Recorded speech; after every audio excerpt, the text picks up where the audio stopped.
So, good morning to everyone. Are you feeling okay? Yes. Yes, Great. yeah.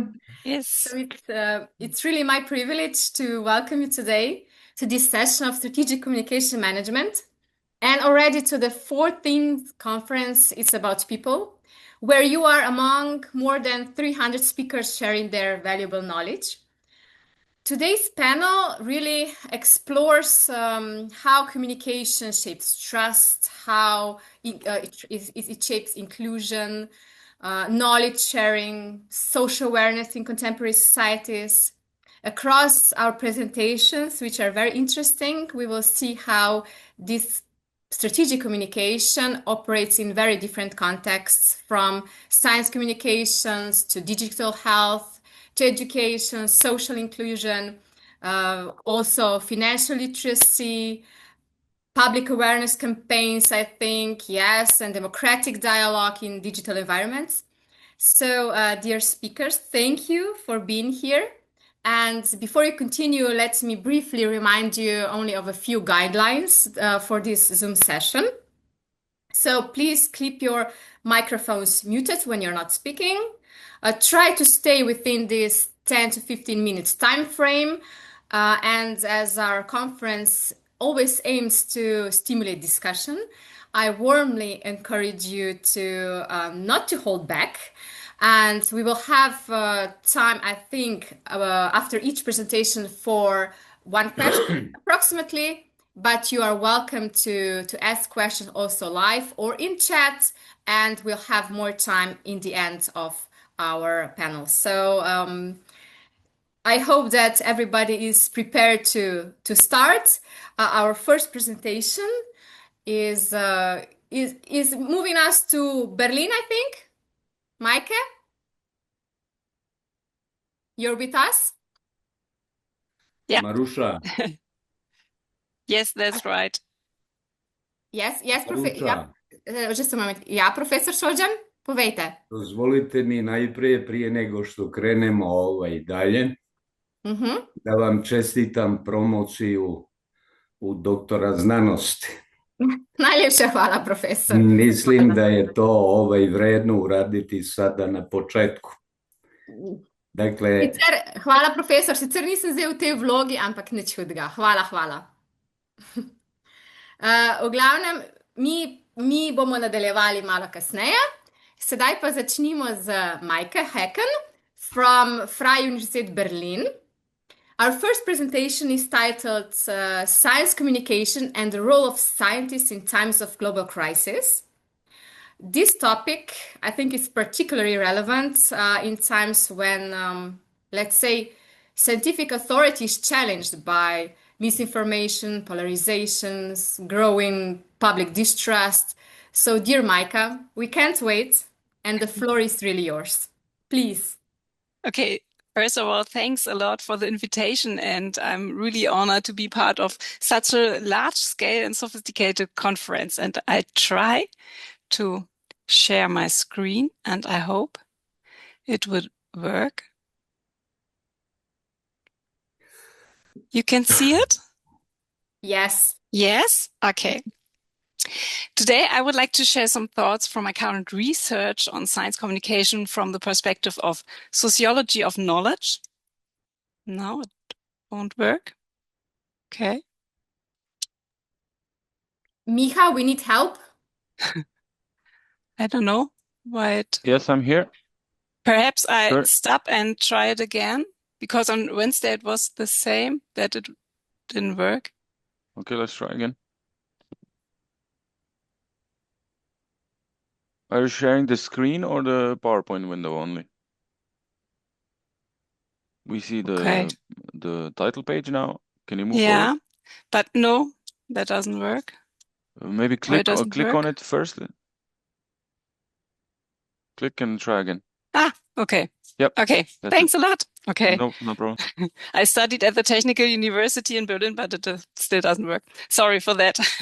Okay, I would like to share some thoughts from my current research on science communication from the perspective of sociology of knowledge. My research is part of the sub-project Project Biographies Affective Archive at the CRC Affective Societies at Freie Universität Berlin. When discussing science communication, a distinction is generally made between an external and internal scientific communication. Internal because content and forms are traditionally directed to the scientific community, whereas external means that scientific knowledge and findings are tailored to a non-university, respectively non-academic audience. This dichotomization is problematic because it fails to recognize that there is an increasing blurring of communicative forms. Popular cultural forms such as blog posts, podcasts, and storytelling formats in general are increasingly part of the scientific communication without necessarily distinguishing between types of audiences. Science communication connects the field of science with the public society by disseminating knowledge and thereby providing the basis for negotiating and acquiring knowledge about the world.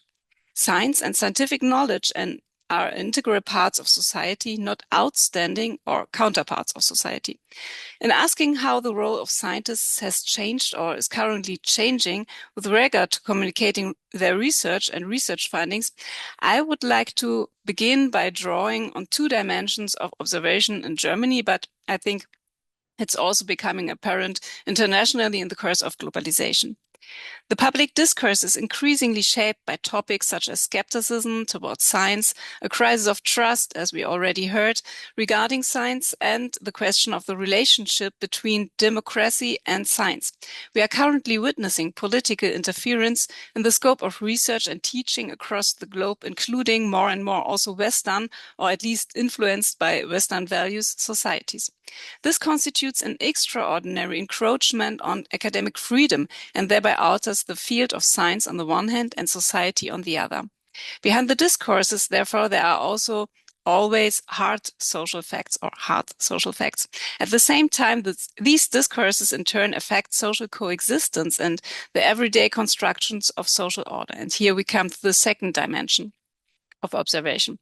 In diagnosis of time and society transformation, especially since the onset of the pandemic, has been shaped by multiple crises and conflicts, polarization, and tensions escalating everywhere.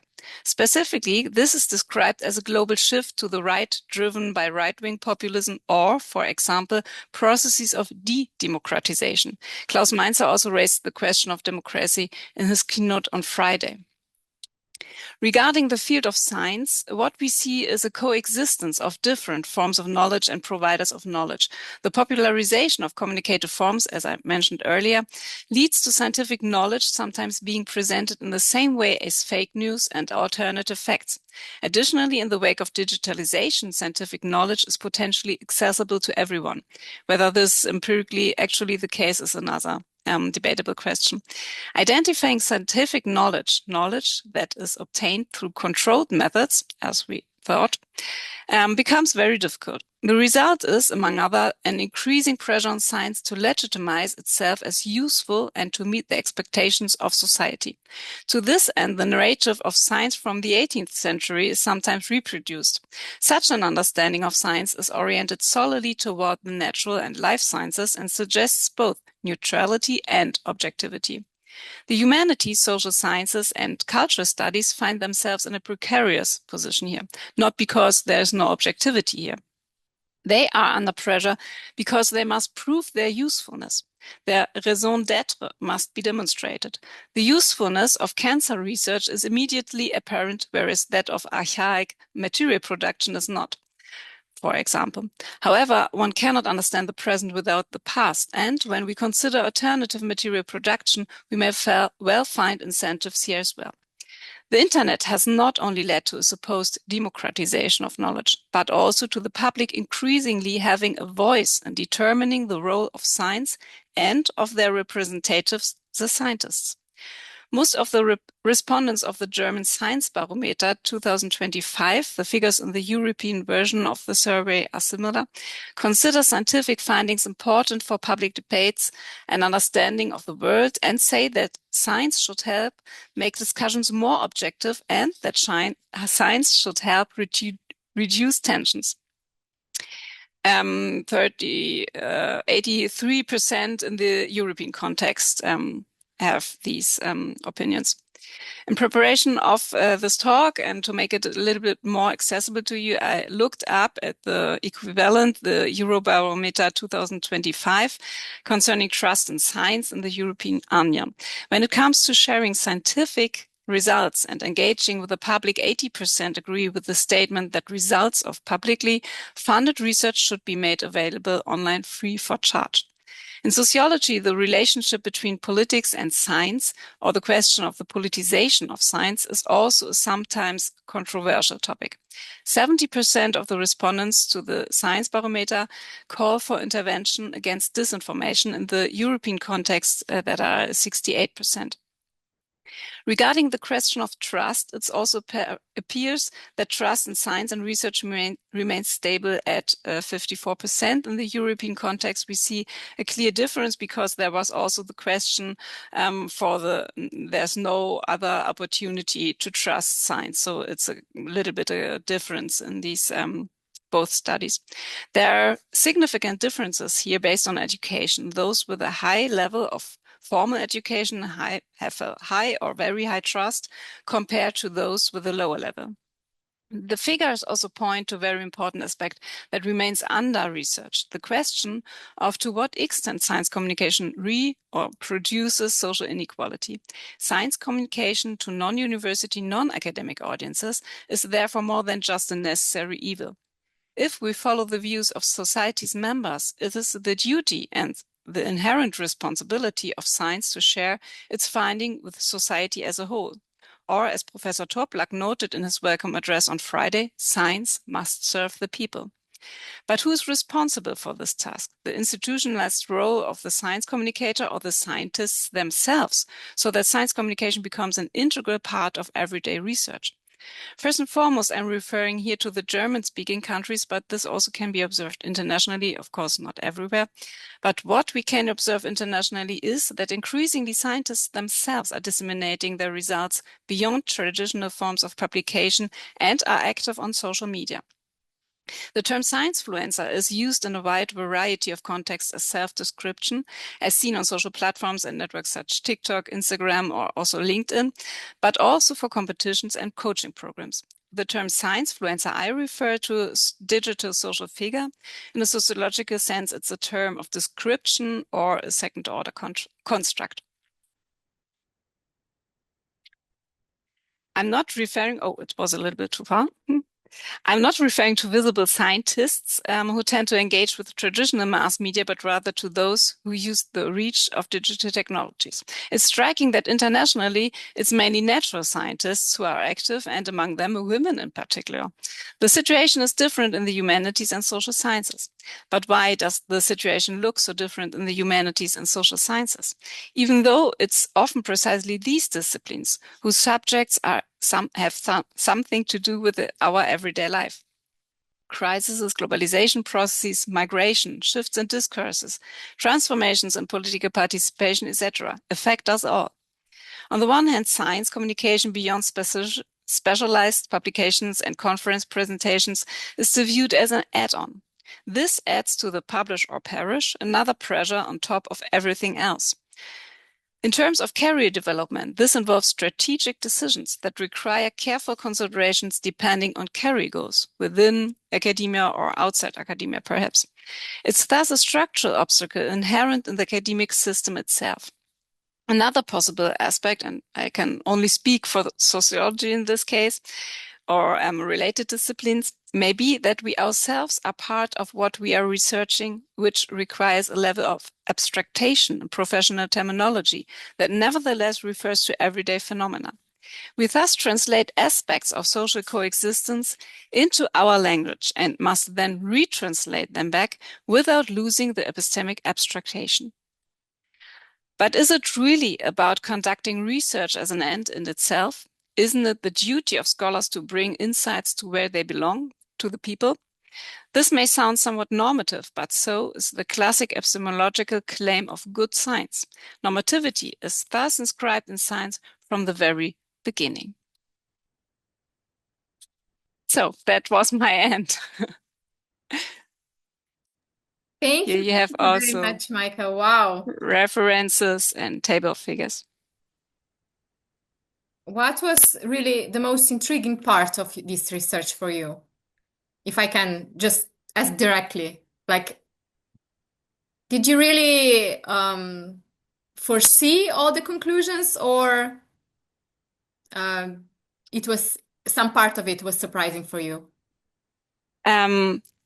The difference between the disciplines was surprising, and also I every time heard from other colleagues in sociology, oh no, we don't be on LinkedIn and on social media, but to see it also internationally, the such a difference between this disciplines, I wouldn't have expected. And also what is really interesting is that especially in the natural and life sciences is that women are active on social media platforms.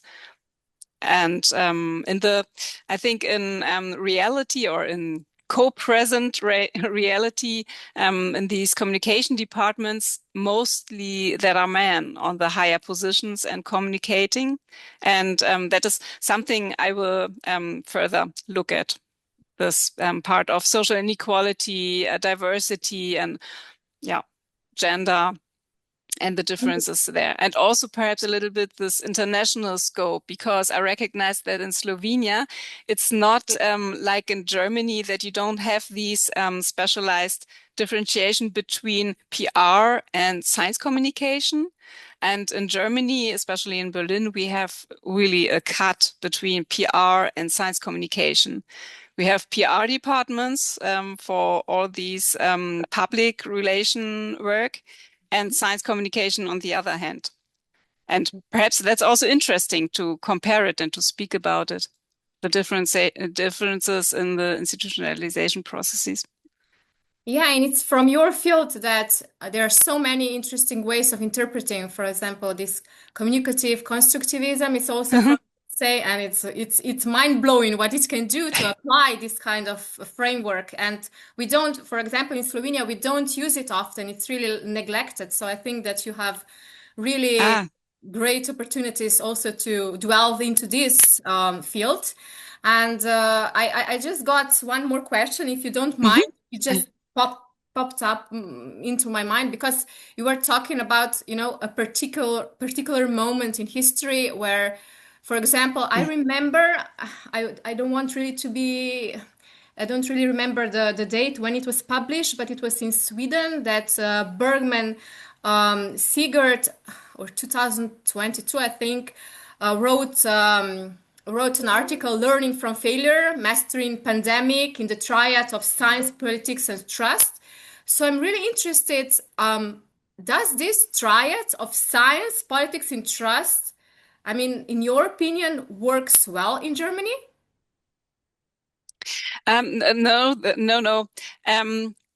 There's also, we talked last year with colleagues about that, because we have this opinion of objectivity of science, and mostly in common sense people think on at objectivity that you have numbers and figures and you can count something and there is something, a result and a finding which is there in reality and is true, and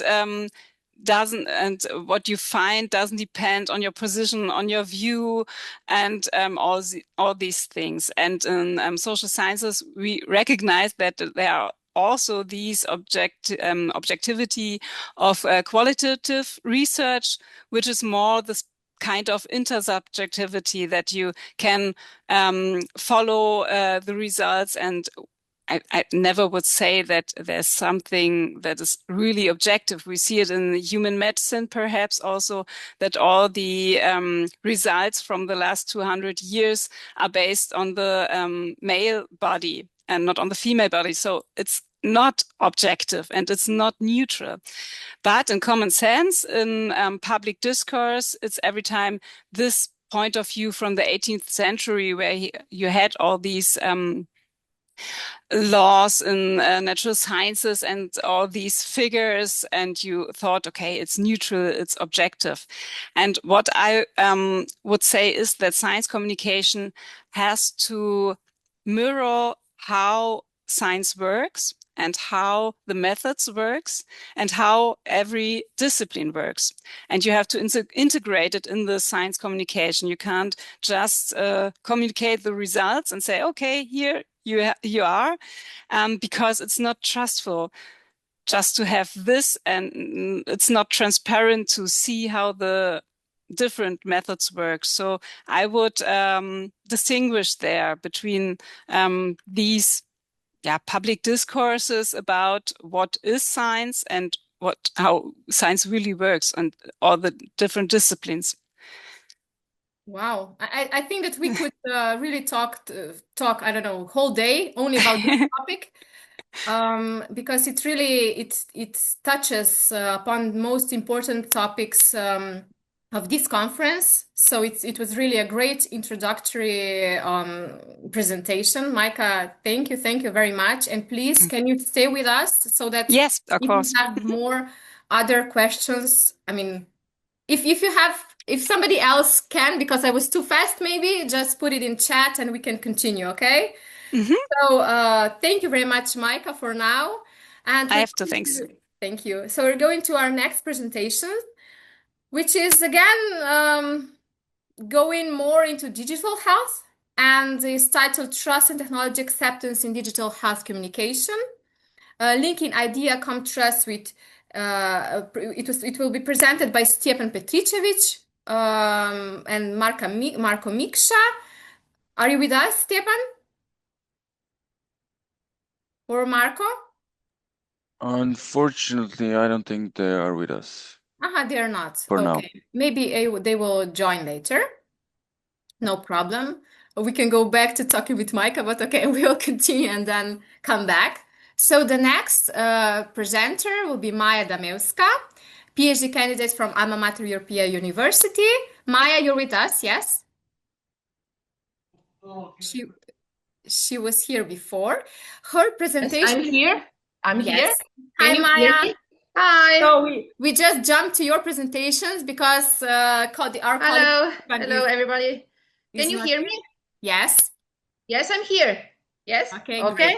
Then I will share my presentation. So your presentation is titled Empowering the Voices of Children with Speech and Language Disorders. Just a minute. Yes. I will presentation. Just a minute. Okay. No problem. Share.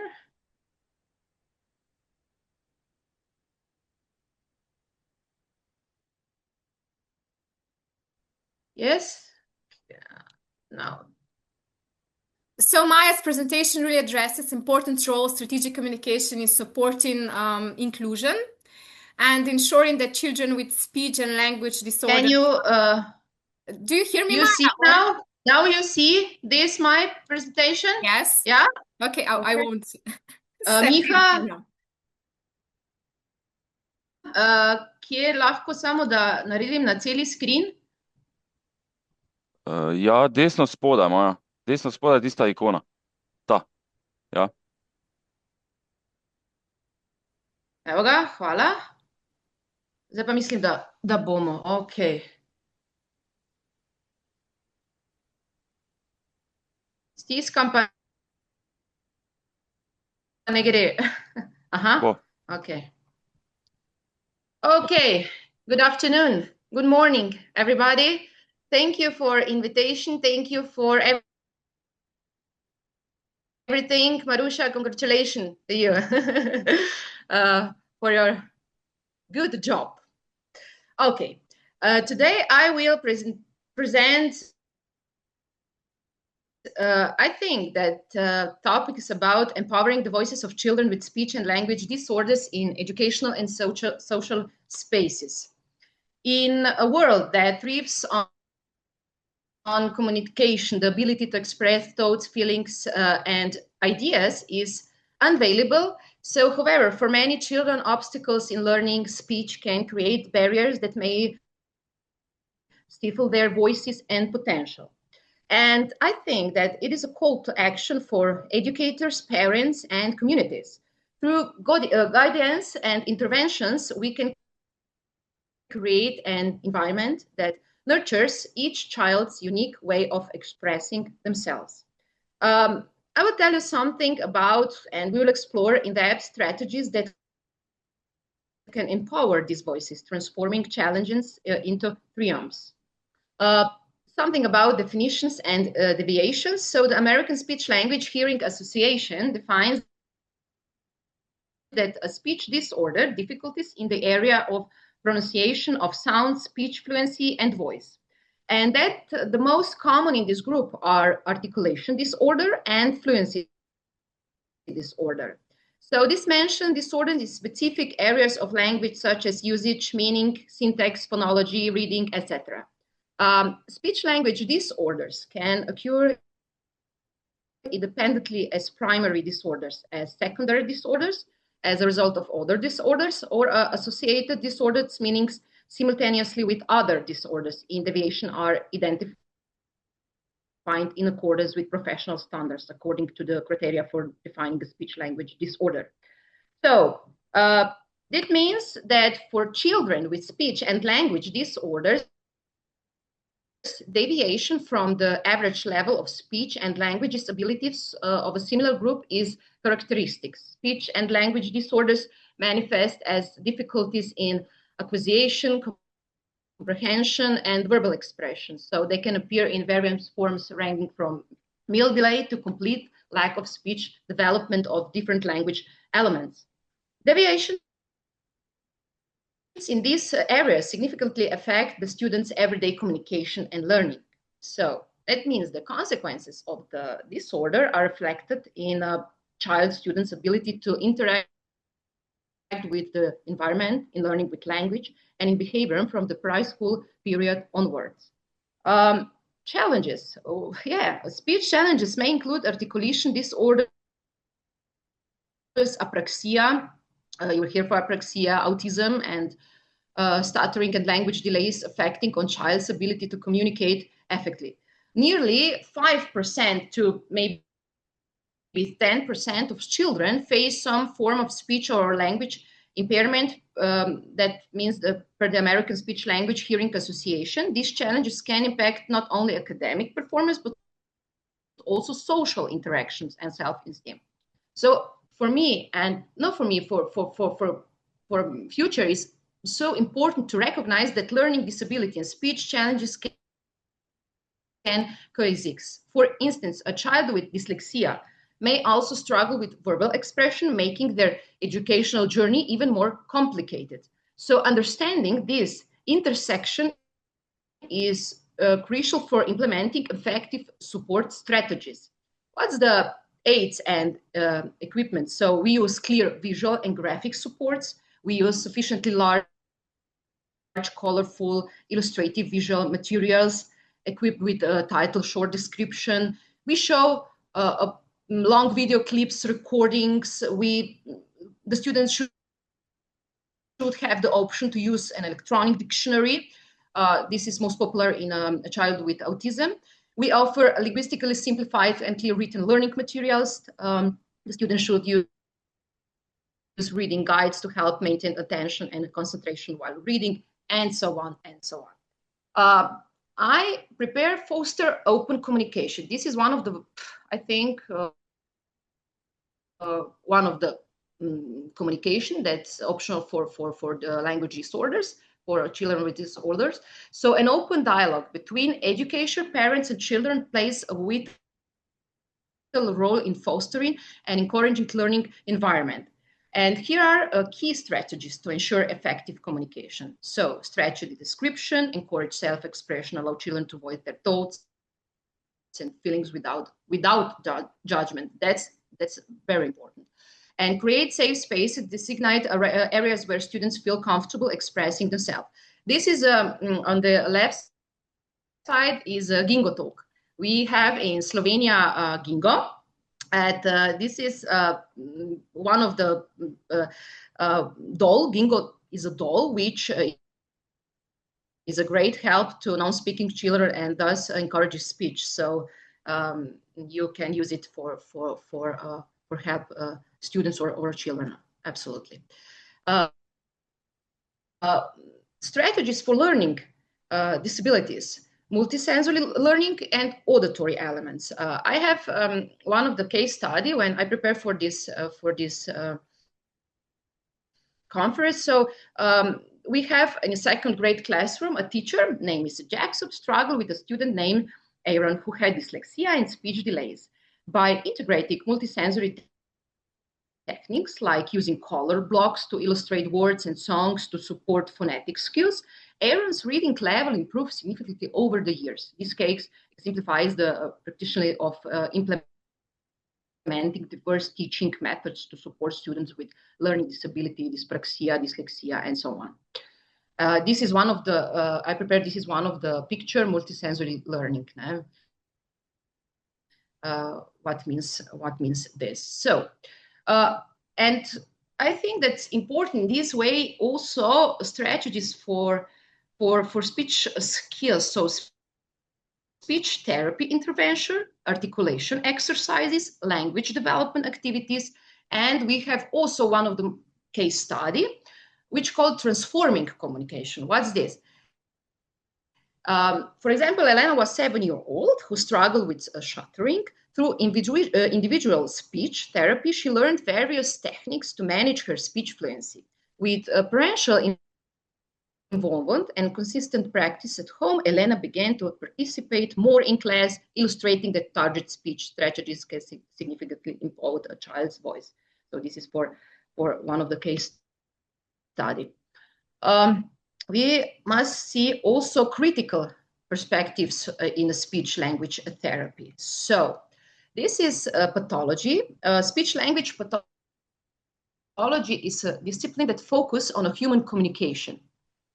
What means more specifically, speech language pathology support individuals who experience communication related disabilities such as stuttering, hearing loss, autism, aphasia, dyspraxia, dyslexia. Initially formalized as a distinct profession closely associated with the medical field. So this means in this context, the issue of language in speech language therapy also arises. Despite a shift towards more inclusive and less medicalized practices, speech language therapists continue to encounter terms inheriting from a traditional medical framework, terms that do not always reflect progress towards a more respectful and affirming view of different forms of communication and speech language. So, okay, I don't know why, okay. And I prepare new models for conceptualizing speech language therapy and disability. I want to read this, but I will be, emergent models in speech language therapy are rethinking how disability and communication differences are conceptualized, driving the field toward more inclusive practices. So, notability disability experts from Quebec, for example, I read this case study from Quebec, significantly contributed to the development of inclusive frameworks that aligned with the principles of the social model by emphasizing the role of social and environmental barriers in the experience of people with disabilities. So, in speech language therapy, the application of this model from Quebec for rethinking of traditional practices focus on correcting communication deficits rather than considering only individual limitation. And also it's important, this means that an individual with communication difficulties may experience and amplify disability due to environment barriers, so or conversely see that disability reduced through proper accommodation and support. New models for also is, I think that it's important that adopting more inclusive terminology could help address this limitation by encouraging clinicians to approach communication differences within a broader social context that acknowledges both the diversity of communicative experiences and the impact of environmental factors. I think that it's important also participatory research methods can help address this, encouraging the active involvement of the people concerned both in research and in editorial decision making.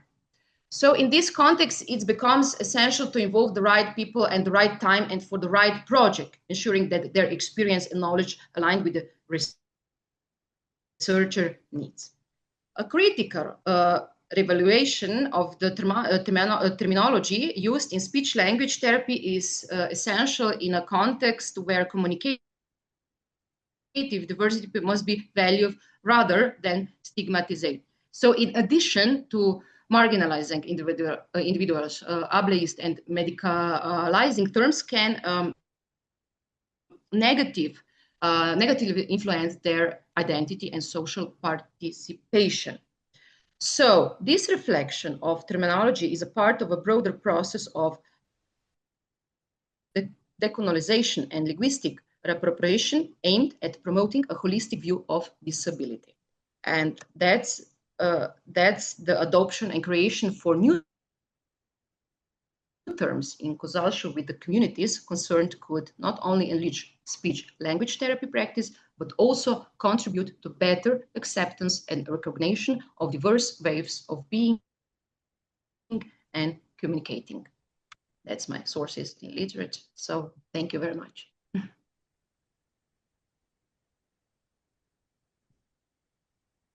Thank you very much, Maya. Can you hear me? Yes, Marusha, I hear you. Okay. Can I have one simple question? Please, you're welcome. You know, I'm always full of questions, so it will be more it will be more practical.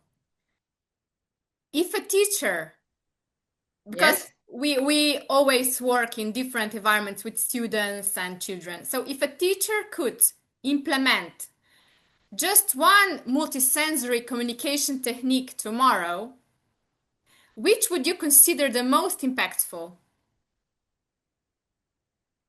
Because you were mentioning these dolls and everything.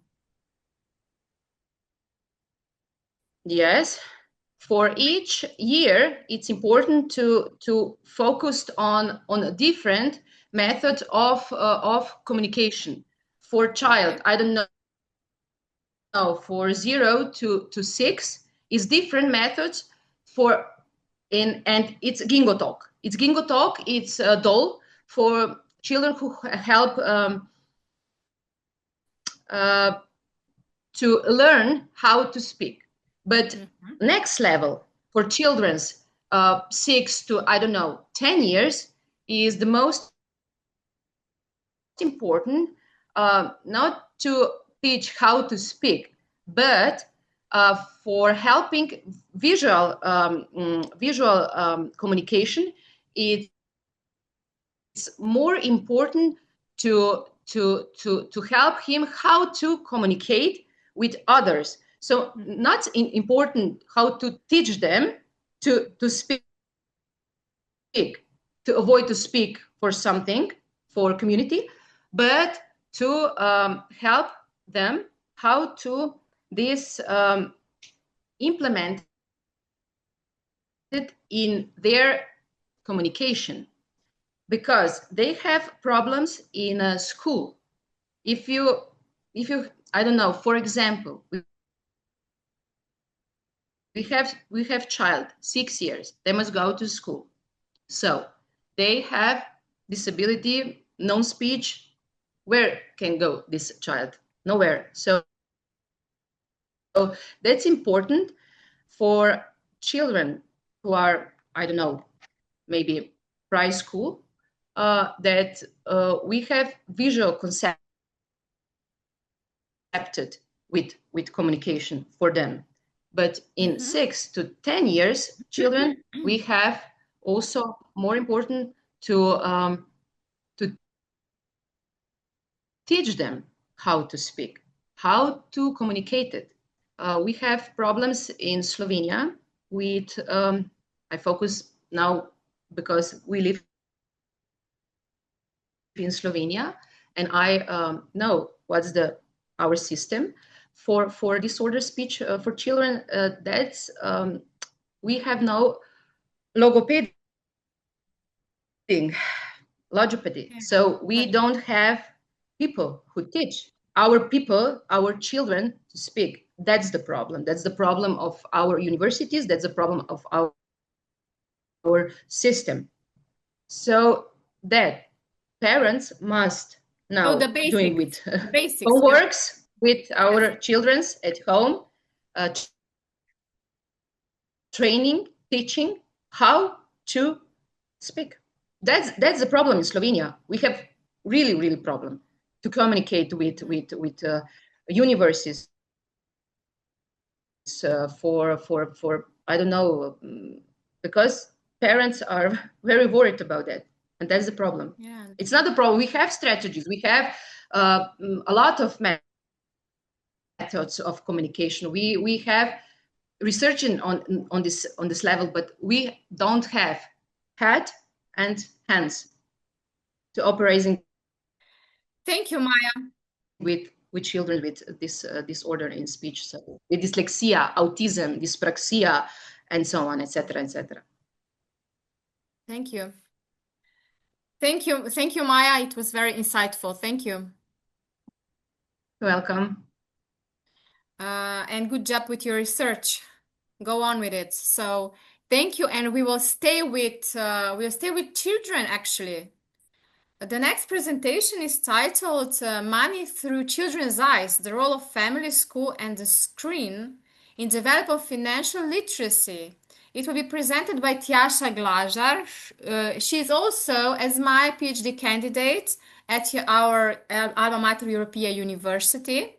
Tjaša, you're with us? Se slišimo zdaj, ne? Yes, yes. Super, bom jaz šerala. So Tjaša is really accentuating how understanding children develop financial literacy is increasingly important in digital environments, where learning about money occurs not only in families and schools, but also through online media. Tjaša, please. Hvala za besedo. Torej, kot je že Maruša omenila, sem Tjaša Glažar in bom danes predstavila svoje delo Denar skozi otroške oči, vlogo družine, družbe in zaslonov pri razvoju finančne pismenosti. Razumevanje denarja ni zgolj neko ekonomsko znanje. Ob finančni pismenosti najprej pomislimo na odrasle, na varčevanje, na kredite, na investiranje, vendar raziskave kažejo, da razumevanje denarja pri ljudeh začne že zelo v zgodnjem otroštvu. In te prve osnove, prve finančne predstave močno vplivajo na kasnejše vedenje na področju financ. Še dajte še prezentacijo, prosim, v polni zaslon.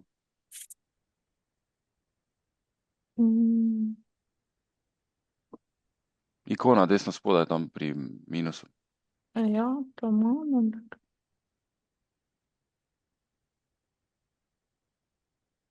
Vi vidite na polni zaslon? Ja, jaz vidim na polni zaslon, ja. Potem pa probajte s to knjigico deliti. Spodaj desno ikona je, vidite ven iz polnega zaslona? Pa na knjigico spodaj stisnite desno. Predzadnja, dve bolj tja, to je. Eno nazaj. Aha, tisto prej, ok. Tak, zdaj pa vidimo polni zaslon tudi. Aha, ok. Super. Torej, skozi raziskave se je ugotovilo, da je družina eden ključnih dejavnikov finančne socializacije. Glede na trenutno stanje pa lahko predvidevamo, da je vedno večji vpliv tudi digitalnega okolja. Otroci zdaj namreč se razvijajo v mnogo drugačnem okolju, kot je to bilo v preteklosti. Če pogledamo obstoječo literaturo na področju finančne pismenosti, vidimo, da se večinoma raziskuje, kaj otroci znajo. Mogoče se pa pozablja na to, oziroma manj raziskav pa z področja tega, kako otroci sami razmišljajo. Ne samo, da se naredi kljukica, ja, to razumejo, to znajo, ampak da se dejansko vpraša njih, kako oni razumejo, kako si oni to predstavljajo. Zato se mi je pojavilo to vprašanje, ki se mi zdi zelo pomembno, kako otroci in mladostniki danes sploh razumejo denar. Moj namen raziskave je bil, da raziskujem, kako otroci in mladostniki opredelijo denar, kako razumejo njegov izvor in uporabo, kakšne so njihove moralne presoje o denarju in pa kateri so tisti največji vplivi na njihovo dojemanje denarja. To sem raziskovala skozi 3 ključna raziskovalna vprašanja. Prvo je se nanašalo na to, torej, kako opredeljujejo denar, katere vire zaznavajo. Drugo se je navezovalo na preučevanje moralnega vidika v ravnanju z denarjem. In pa tretje, kako se v teh razlagah odražajo vplivi družine in pa digitalnega okolja. Za raziskovalni pristop sem izbrala kvalitativno pilotno študijo, v katerega je bilo vključenih 20 otrok. Razdelila sem jih v 2 starostni skupini, prva 6 do 10 let in pa druga 11 do 15 let. Uporabila sem 2 metodi. Najprej sem uporabila metodo risanja, kjer so otroci dobili navodilo, da narišejo, kaj je za njih denar, kje ga dobimo in kako ga uporabljamo. Saj je otrokom včasih lažje nekaj narisati, kot pa ubesediti, sploh tem manjšim. Nato pa je sledil polstrukturirani intervju, skozi katerega smo to temo z dodatnimi vprašanji še obdelali. Podatki so bili analizirani z tematsko in pa vsebinsko analizo. In pa sedaj ključni rezultati. Nekako bi rekla, da sem dobila neke 3 glavne ugotovitve. Prva je ta, da je razumevanje denarja razvojno pogojeno. Skozi kategorije, ki sem jih imela, sem lahko ugotovila, da tisti mlajši otroci denar opredeljujejo kot nekaj zelo konkretnega, torej kovanec, bankovec, da je trgovina tista, kjer lahko denar porabimo, da je igrača tista, ki si jo lahko z denarjem kupijo, medtem ko na primer starejši otroci pa so že povezovali poklice z denarjem, torej da nek poklic prinese denar, varčevanje, da je potrebno ravnati z denarjem skrbno. Torej videli smo, da z razvojem se tudi to dojemanje otrok o denarju razlikuje. Drugi rezultat je, da denar otroci zelo hitro že začnejo povezovati z delom, torej da se zavedajo, da je denar neka posledica dela njihovih staršev, in pa da nekako to za njih trenutno vsaj nekako vir denarja, torej da starši delajo in s tem dobijo denar in potem posledično ga dobijo tudi oni. So pa v obeh skupinah bile močne tudi ideje o odgovornem ravnanju z denarjem, torej da je potrebno varčevati, da se zavedajo, da s tem lahko potem kupijo nekaj, kar si želijo, in pa tudi o tem, da včasih kupimo kaj, ko ni potrebno, naprimer zato, ker vidimo pri nekom drugim, pa si želimo, pa potem vidimo, da to ni bil dober nakup. In pa tretja ključna ugotovitev, da je zelo pomembna vloga vsakdanjih izkušenj. Rezultati kažejo, da ima družina tisti glavno vlogo, ključno vlogo v procesu finančne socializacije, hkrati pa opazovanje odraslih, medijev, pogovori v družini, neki skupni nakupi so tisti, ki otroke učijo o denarju. Kaj nam torej raziskava pove? Če sklenem, razumevanje denarja se začne mnogo prej, kot mnogokrat predvideva izobraževalni sistem. Otroško razumevanje denarja je razvojno pogojeno in pa razumevanje denarja ni le znanje, temveč tudi interpretacija vsakdanjih izkušenj. Zato je za razvoj finančne pismenosti zelo pomembno, da se odrasli zavedamo, kako o denarju govorimo in kako z njim ravnamo, saj smo s tem vzgled otrokom in na ta način se učijo o denarju. Tjaša, eno vprašanje bi šlo to še povzeti malo v angleščini, glede na to, da je tukaj več kot polovica govorcev v angleščini, ne? Ker imamo pač angleško konferenco v angleškem jeziku. Bi lahko tudi kaj povzela? Bi to šlo? Ali... Nimam zdaj nič pripravljeno, zdaj gledam, pa mogoče malo težko. Ok, mogoče da prebereš abstrakt? Ga imaš morda? Ga pa nimam zdaj tu nikjer pri roki. Ok, dobro, bomo... No, če se boš pa potem kasneje vključila, pa tudi lahko, prav? Velja.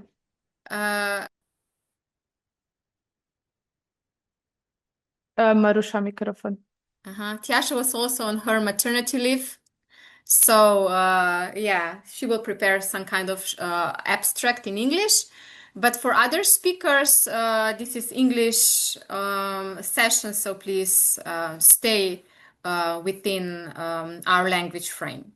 Thank you very much. So, to go on to next presentations, we are going to the next capital in the next country, it's Zagreb. We are having a very interesting article presentation from invisibility to awareness, public transport harassment in Zagreb, documenting the problem and analyzing the 2025 city campaign. I think that Lana Novoselac, a researcher from Zagreb School of Business, is with us. Yes, I am here. Hi, Lana. And you prepared the same as last year with Professor Tanja Grmoša, yes? That is correct, yes. Great. So your presentation really highlights how communication campaigns can bring visibility to social problems and contribute to public awareness and behavioral change. So Lana, the floor is yours. Thank you very much. Just give me a second to share my presentation.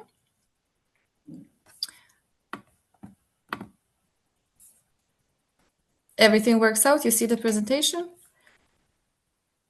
Yes. Okay, thank you. Yes, but not in full screen yet. Yes, my apologies. If I put the full screen, it will freeze.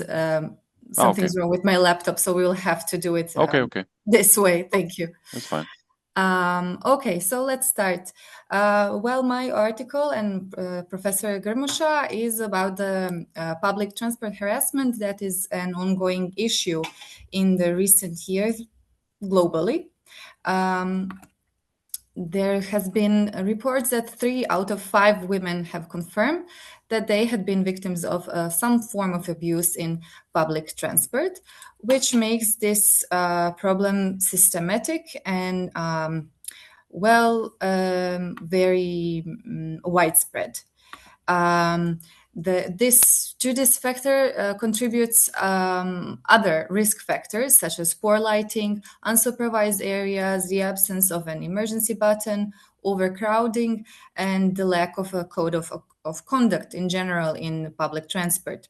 So the motive for this paper mainly was the local media reports in Croatia, in Zagreb, to be precise, on the harassment of girls and women in public transport in Zagreb. And also in the last year, in 2025, in Croatia, there has been 19 cases of femicide, unfortunately, which states to a strong presence of gender-based violence and harassment. To talk a little bit about sexual harassment faced by women in public spaces, we can say that it is largely marginalized because all the researches conducted are basically focusing on sexual harassment and harassment in the workplace, which we all, I think, are familiarized with through the Me Too movement. That has been very present in the global media in the last, almost 10 years now. And the consequences of the harassment of women in public spaces can be observed through its impact on the individual, but also its impact on society as a whole. To say a little bit about this legislative framework for combating harassment, we can say that the Europe legislation frames sexual harassment as sex-based discrimination, while in Croatia, there is the legal framework that recognizes gender equality and prohibits harassment across multiple laws, but there are notable gaps, particularly in regulation of street harassment. Although it is criminalized in Croatia, sexual harassment is criminalized, it can be argued that legal reforms have been very slow and symbolic, once again highlighting that gap between legal standards and their practical scope and implementation. And now to say something about communication campaigns that have been already conducted in several European cities, such as Amsterdam and London, Manchester. Communication campaigns in public transport combine awareness raising, reporting mechanisms, institutional cooperation, which all resulted in empowering women victims and improving data collection, which later on helped with combating harassment in general. It made for more effective interventions. These international examples demonstrate that successful campaigns go beyond messaging by integrating infrastructure improvements, targeting bystander behavior, and addressing broader social norms. These are some examples, as I have said.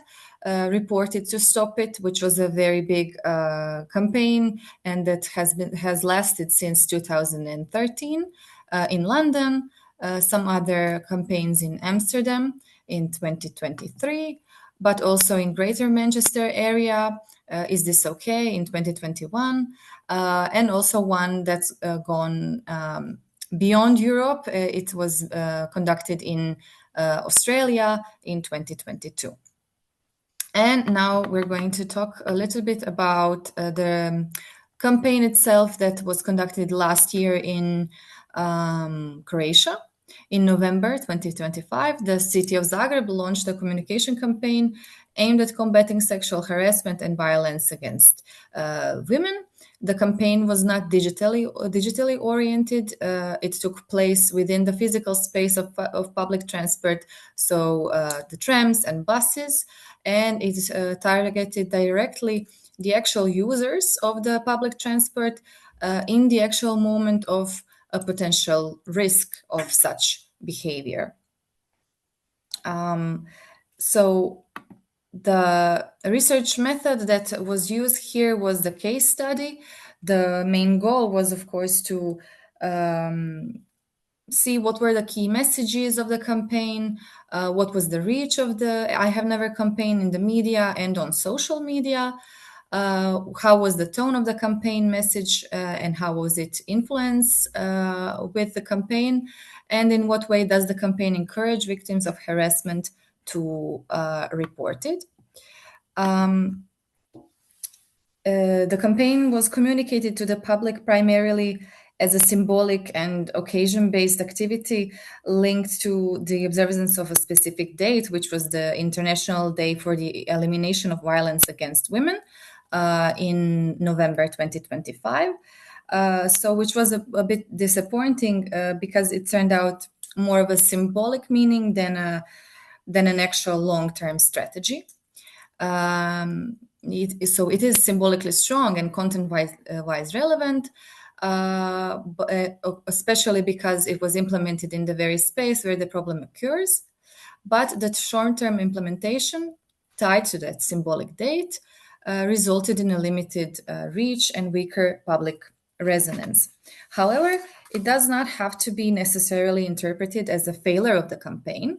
It can also be an indicator of the deeply ingrained social normalization of sexual harassment and the discomfort in publicly discussing this issue. So after analyzing the entire campaign, we've come to a final evaluation and more importantly, some recommendations, which can be seen here. So the first would be to extend the duration of this campaign, ensure a continuous impact and greater recognition of messages among public transport users, combine offline and online communication channels, and repeat the campaign outside the symbolic dates. Also, we can say that while this was physically visible, the campaign lacked broader media digital presence, which resulted in limited public debate and reinforcing the need for more integrated long-term communication strategies. And these are our references, and thank you for your attention. Thank you very much, Lana. Again, you know me, another question, is it possible? Of course. Okay, if I take it in more general level, which communication channels do you think would prove as most effective in raising public awareness about this topic? Well, the obvious answer is always social media in this day and age. We all have sometimes even several mobile phones on us and are all targeted through these channels. So I think when we talk about visibility, this would be the main channel to use. But if we talk about reactivity, my opinion is that it wouldn't be shown, it wouldn't get that results. So it still has to be a combination of both online and offline communication channels. Mixed, yes. Great. Thank you very much, Lana. Does anybody else have a question maybe for now? If not, Lana, can you stay with us and really if some questions come up that you can answer, as I think that there are many things that you really got to know and understand now by this research, and you could not present it in such a short time. Yes. Yeah. So thank you, Lana, very much. And you just mentioned now the importance of digital environment. And now we will actually move to the topic that is highly relevant in today's digital environment, really the structure of political communication on social media platforms. So we're staying in the field that you just mentioned, but the PhD, Dr. Luka Jesenček, is really moving it to the topic that is centered to contemporary democratic societies. So which is the role of digital platforms in shaping political discourse? With the paper that he's presenting entitled, Can We Bridge Divides, Structural Barriers and Pathways to Democratic Dialogue? Dialogue Discourses on X during the 2019 and 2024 European elections in Slovenia. So Dr. Luka Jesenček, please, we are all ears. Okay, thank you very much. Dobro jutro vsem skupaj, good morning, and thanks for this opportunity to present this research here. Just a question, you can see my screen, right? Not yet. Not yet, okay, I'm sorry because... No problem, I think that Sasha is here to help. Yes. Okay, now we see it. Now we see it for a brief moment, then the screen sharing turns off. So okay, sorry. How about now? Yes, just try to move the slides. Let's see if they move. Yes, they move. Okay, yes, good to go. Okay, good. Thank you very much. So in my project, in my research, I looked at how political discourse on X or on Twitter, as it used to be called, evolved between the 2019 and 2024 European election campaigns in Slovenia. These are the two latest European elections, and as you may know, a lot has changed on X and on social media in general during this time. I try to observe these changes empirically, and more specifically, I'm interested if ideological polarization persisted across these elections, if we are living in echo chambers, which is a popular question we can see every day basically today, and especially what this might tell us about the future of democratic debate on digital platforms. But let me start with the broader problem that sort of motivates this research. So social media platforms were once widely imagined as digital public squares that could strengthen democratic debate. This was seen sort of a digital version of Greek agora, for example, where people can gather together, they can discuss different views in a kind, in a respectful way. The idea was that internet technologies would enable people to be exposed to different perspectives and engage with opposing views more easily than they can or they could in traditional media environments. But over the past decade, and especially in the last years, this optimism has weakened and a much, let's say, darker image of social media has emerged. Today, increasingly, research shows that communication online tends to fragment into ideologically homogeneous communities. We call this echo chambers. These are rooms where people more or less interact only with like-minded friends, those that have the same views, the same beliefs that themselves. And the key concern here is really very simple. So if people mostly talk to those who already agree with them, then the space for democratic deliberation becomes weaker. And because of that, people don't understand those with different views, and the conflicts in society become more common.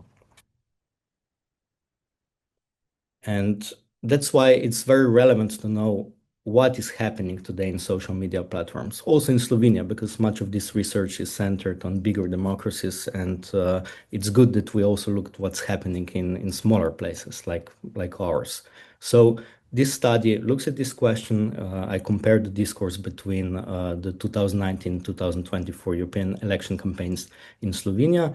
And the goal is to look at the structure of online conversations, not only to see if we are fragmented along ideological lines, because probably we know we are, but also to understand how the information flows between these different communities and how this changes over time.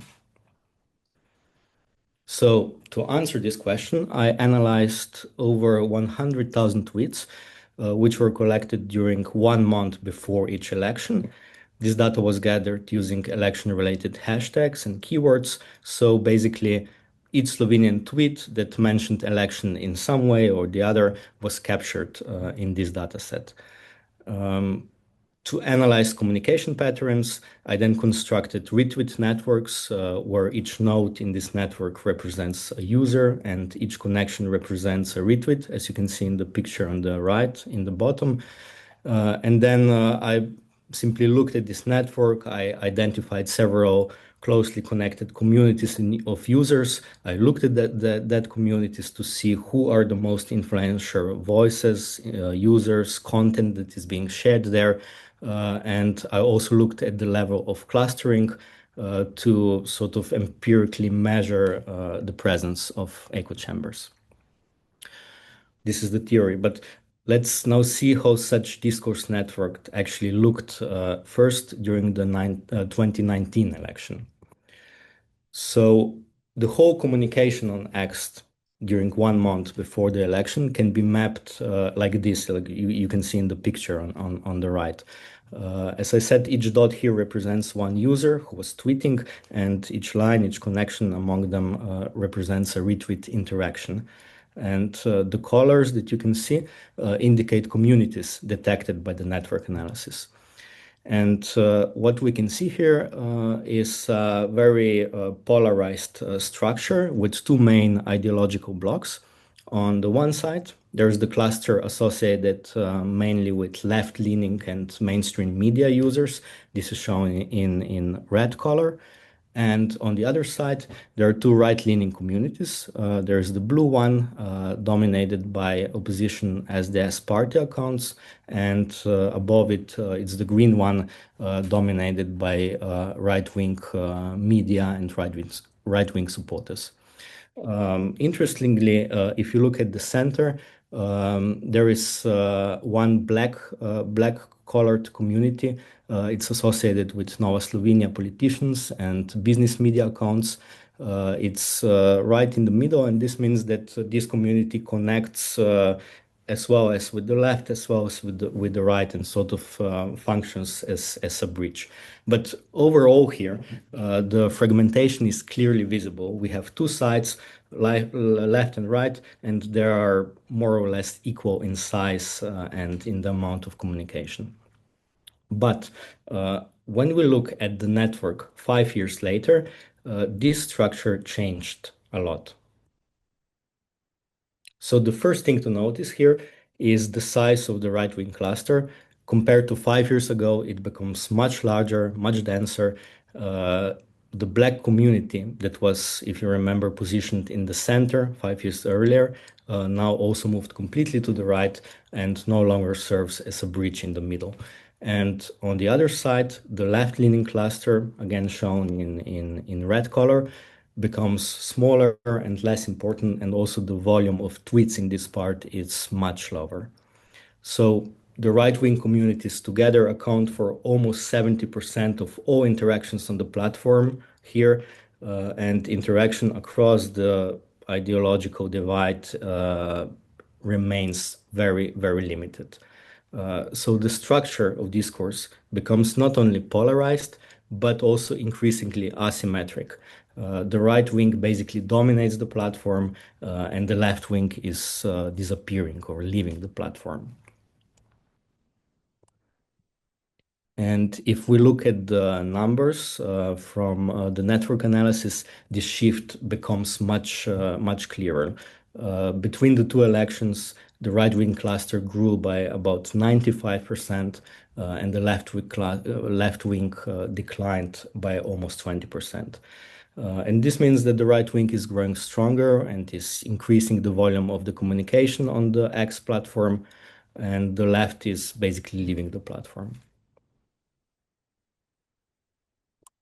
But if we take these results together, they suggest not only an empirical picture of what is happening, but an important also conceptual shift, we can say.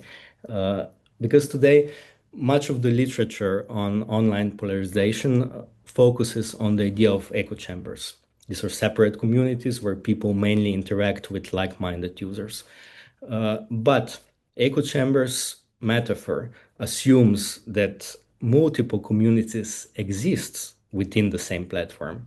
But what we observe here in Slovenia on X is something different. Instead of simply hosting multiple echo chambers, the entire platform, X as a platform, becomes structurally dominated by one block. So in that sense, X itself begins to function as what we might call an echo platform, like a big echo chamber. What does this mean? In 2019, we could find, of course, if we looked, different groups of people with different opinions on the same platform. Yes, of course, meaningful exchange of opinions was very limited also back then, but at least it was theoretically possible. 5 years later, this divide became so strong that the right wing essentially captured almost entire discourse on this platform. This means that not only people with different opinions are not talking with each other, they don't even use the same communication platforms anymore. This means that people can, if they choose to, live in completely different realities. And in an environment like this, democratic consensus becomes very difficult. Why? Because people don't understand each other, because they don't exchange views in a meaningful way, they demonize others, the discourse becomes more extreme and more hateful, and this gives rise to conflicts. So to conclude, I would say that political discourse on X in Slovenia was polarized in both election periods, but by 2024, it had become more fragmented and more uneven. The key takeaway here is not that echo chambers exist, but that X itself might increasingly operate as an echo platform, a place where one side dominates and the other side is leaving. And that matters because democratic debate depends not only on participation, but also on the existence of what we can call shared communicative spaces, where different perspectives can encounter one another. And if we want democratic society to function well, we need to preserve spaces where we can meet people whose beliefs are different than ours and where we can talk to them and discuss issues in a kind, in a respectful way. And sadly to say, on social media, we seem to be on track of losing such environments. Of course, as social scientists, we don't just measure things, but we also like to ask, why is this happening? And I listed some reasons for these trends in the discussion of the article. This is not a Slovenian-only phenomenon. This is basically a global communication trend that we can see happening in social media, on X, on TikTok, on Instagram. And also, because I'm not a pessimist for the end, I ended the paper with some ways in which can prevent the deterioration of our public spaces. And if you're interested, let me know, and I can share this article with you. I hope that the organizers don't mind that I uploaded this paper to the preprint server, which is available on this QR code. Because the article is not published at the moment. Thank you. We don't mind at all. Thank you, Luka, very much. So it's a great thing. I mean, can I ask a question? Yes, of course. That pops into my mind. Do you think that because you were analyzing, in this case, you're analyzing the X platform? Yes. But do you think that, I mean, to what extent is this driven by user behavior? And to what extent by platform design or some algorithmic curation? What do you think? Yes, this is a very good question. And I also deal with this in my discussion. I didn't include everything here in the presentation. I just wanted to talk about the results. But the reasons why this is happening, especially on X, are really more, let's say, more complex. That it's not just one reason, but there are two of them that dominate, and I can explain this not only by my research, but what others are doing, and is much more advanced than what I can do. And one factor is, of course, the transformation of the platform itself. When when Twitter rebranded to X, this brought a lot of changes in moderation policies, in what kind of discourse is allowed on the platform or not allowed on the platform, and this already changed a lot the discourse there, because some studies show that the algorithmic changes that were made after the Musk takeover somehow favorize right-wing parties, and because of that, the left wing is simply leaving the platform, and then we're left with one-sided discourse because the other side is not present anymore. But so more, it's in your paper. Yes, this is in this is in the discussion. But also another factor for this is strategic communication practices of politicians, because also the politicians in their campaign, they see how this environment is changing, and they make a good use of this. And across the world, right-wing politicians are increasingly adopting X platform, and the other side, the left-wing politicians, are leaving the platform, and we have the same dynamic here. So there's no one reason. It's the combination of everything. So it's really a very, how to say, especially interesting topic in this moment when we are just heading to new elections in Slovenia. We are in interesting times, yes. Interesting times, but you said you are optimistic. So if platforms themselves are becoming some ecosystems, where do you then still see space for meaningful democratic dialogue? I know you cannot say it very simplistically, but you have one short answer where there is still space then if I really don't have a short answer, but it's really up to the users. I don't think it's up to regulation and other things much. Of course, it has a place. Of course, what is illegal offline should be legal online, but we have to be careful with moderation and everything else, because we quickly come into this discussion about free speech and so on, which is another another kind of worms. But the most important thing is us, the users ourselves. We have to know how the modern communication environment is structured, and we have to be aware that what we see on one platform is not necessarily the complete picture of the whole discourse in the society, and we have to follow several, not just sources, but several platforms. I will just use a moment to link you to my research in terms of, or to my future research. I would be interested how might this platform dynamics really affect the construction of regional and local public spheres. So especially smaller media ecosystems, as I'm interested in subnational communication.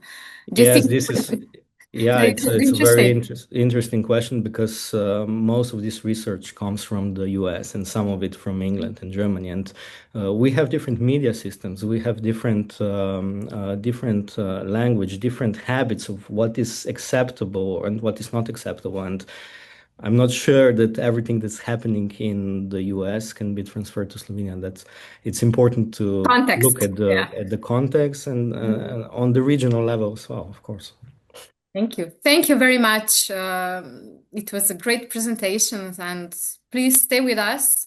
Thank you. For more questions. If anybody else has a question now in this moment, or if you can also write it in chat if something comes up, as this is really a good research, and I think that it could be really a topic, wow, for hours. So thank you very much, Luca, for this, and let us go on. Thank you. Thank you. So we will go on with, do we have Professor Darja Mustić with us today? I guess not. So we will skip this presentation and we'll go to our colleagues from Alma Mater University, Manuela Bukovec, Irena Klepač Mustić, Marta Skoric. Are you with us? Yes, we are. Yes. Which of you will present? I will. Okay, thank you. So you are having really a presentation titled Value-Driven Digital Dialogue of Generation Z, a qualitative analysis of ethics, transparency, and sustainability in communication practices. So this presentation examines how Generation Z shapes contemporary communications culture through value-driven digital dialogue. Please, floor is yours, and let us see what the younger generation really thinks about. Thank you. Thank you, Marusha, and good afternoon, and thank you for the opportunity to present. Our research titled Value-Driven Digital Dialogue of Generation Z Ethics and Sustainability in Communication Practices. Authors of this study are Manuela from Alma Mater, myself, and Marta Skoric, student from University of Zagreb.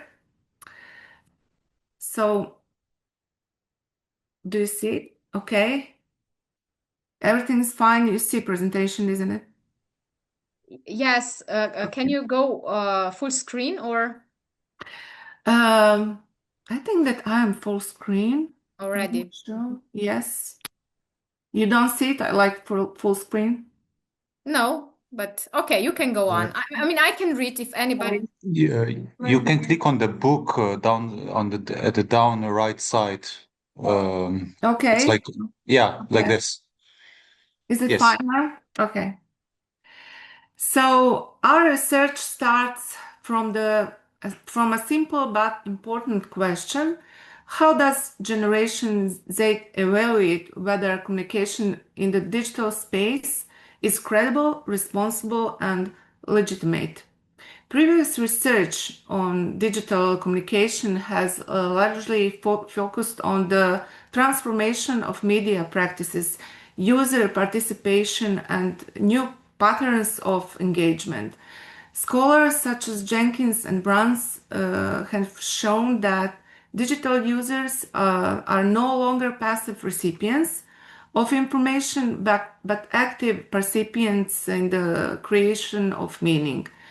Empirical reports, including those by the Pew Research Center, confirm that Generation Z is highly digitally engaged and particularly sensitive to issues such as social responsibility, equality, and transparency. However, what is still missing in the literature is a clear conceptual exploitation of how generational communication practices relate to changing standards of legitimacy and in digital dialogue. In other words, it's not enough to say that Generation Z communicates more online. The key question is whether this generation is also changing the criteria according to which communication in the digital public sphere is perceived as credible, responsible, and legitimate. So, to address this gap, our research introduced the concept of normative digital legitimacy of Generation Z. So, based on this theoretical framework, our study examines whether Generation Z indeed perceives itself as participating in a transformation of the norms that structure digital public dialogue. Research building on these insights, our study investigates how Generation Z perceives digital dialogue and the role of communication practices in shaping institutional trust. So the research was conducted using a quantitative online survey among members of Generation Z, defined in this study as individuals born between 1997 and 2012. The questionnaire consisted of 3 sections. The first section collected demographic information and patterns of social media use. The second section measured perception of digital dialogue, including authenticity, inclusiveness, and communication norms. And third section examined the role of social media platforms, interactive formats, and digital campaigns in shaping participation, institutional trust, and the perception of social media as a bridge between academia, institutions, and the broader public. All items were measured using a 7-point Likert scale. The analysis included reliability testing using Cronbach's alpha, descriptive statistics, correlation analysis, and linear regression models. Our study addressed 3 main research questions. First, we ask whether the perception of authentic and inclusive communication is associated with the belief that Generation Z is transforming digital public dialogue. Second, we examine whether interactive digital formats encourage participation in online discussions about social issues. Third, we investigated whether the perceived authenticity of digital communication influences institutional trust and the perception of social media as a space for dialogue between institutions and the public. In total, 248 surveys were completed, and 243 responders were included in the final statistical analysis after data cleaning. So the descriptive results revealed several interesting patterns. Authentic and inclusive communication received the highest average score, indicated that respondents strongly value respect, openness, openness in digital communication. Respondents also reported high levels of trust in institutions and recognized social media as potential bridge between institutions and the public. Correlation analysis confirmed several of our hypotheses. So first, authentic and inclusive communication was positively associated with the perception that Generation Z influences digital public dialogue. This finding supports our first hypothesis and suggests that normative communication qualities play an important role in shaping perceptions of digital discourse. Second, interactive digital formats were positively associated with participation in online discussions about social issues. Although this relationship was relatively modest, it still indicates that interactive tools such as comment discussions or questions, answers, formats can encourage engagement.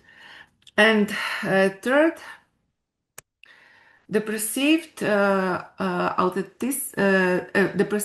digital campaigns showed positive correlation with both institutional trust and the perception of social media as a space for dialogue.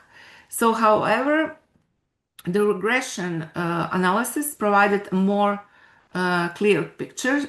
When all predictors were included in the model, authentic and inclusive communication emerged as the only significant predictor of the perception that Generation Z shapes digital dialogue.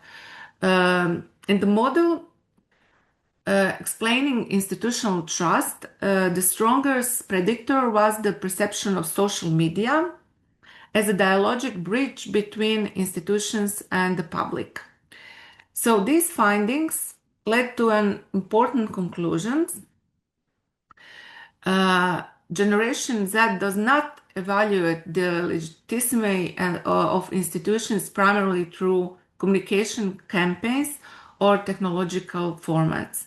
Instead, legitimacy is evaluated according to the quality of dialogue. So, in other words, it's not enough for institutions to simply be present on social media or to produce engaging digital campaigns. What matters more is whether communication is perceived as authentic, inclusive, transparent, and dialogic. So our findings therefore provide empirical support for the concept of normative digital legitimacy. So they suggest that in digital public sphere increasingly depends on communicative values rather than institutional hierarchy. So in this context, Generation Z shows not to be understood merely as a digitally active audience, but as a generational actor shaping new expectation about how public communication should function in digitally environments. So I would like to highlight the key takeaway from our research. So for Generation Z, the legitimacy of institutions in the digital space is determined primarily by the quality of dialogue, not by communication, campaigns, or technological formats. So understanding digital communication today, therefore, requires understanding the values that shape perceptions of legitimacy in networked public spaces. And that is our survey, and thank you very much for your attention.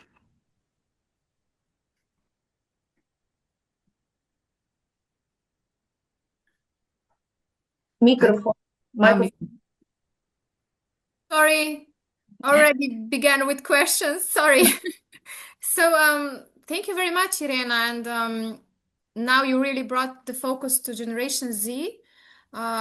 Can you or Manuela answer one question, please? Okay, yes. Okay, so how do you then see the role of Generation Z evolving in shaping future public communication environments? Okay, I think that in these very, very challenging times, their role will be more and more important. I think that Generation Z has a very good thoughts about politics, about sustainability, and all very important topics.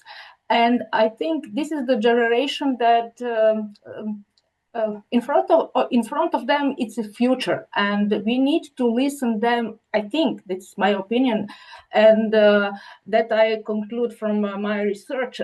We need to listen them more carefully. We need to learn about them.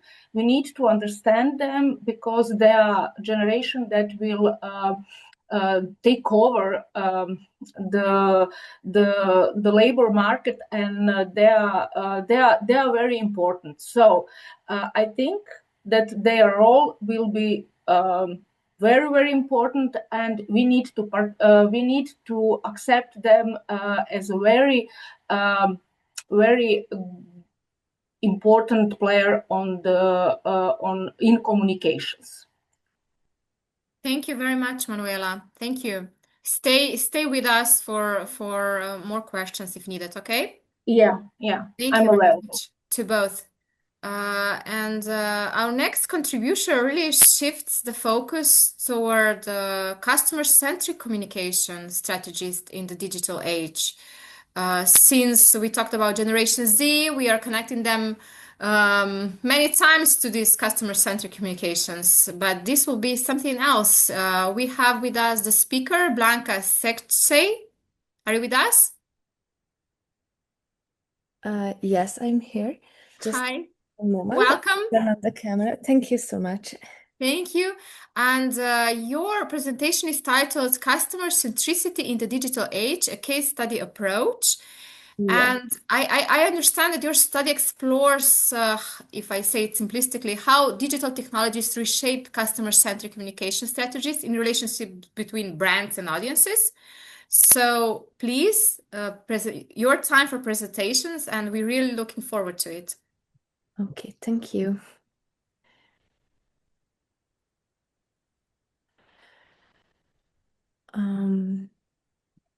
Okay, can you see the PPT? Yes. Yes, everything's fine.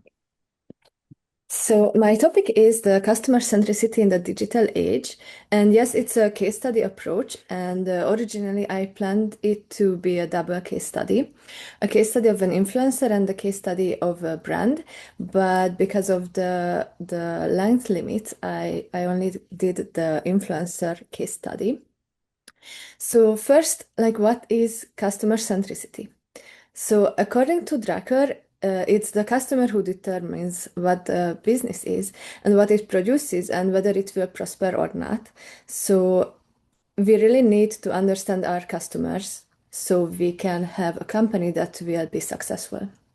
And also, as Lavit said, companies should focus on satisfying their customers' needs instead of just selling products. So we just need to understand our customers. So we are not forcing the products on them, but instead understanding their needs and serving that need. And here I have a comparison between product and customer centricity. And as you can see, the product centricity is more about selling, while customer centricity is about serving the customer.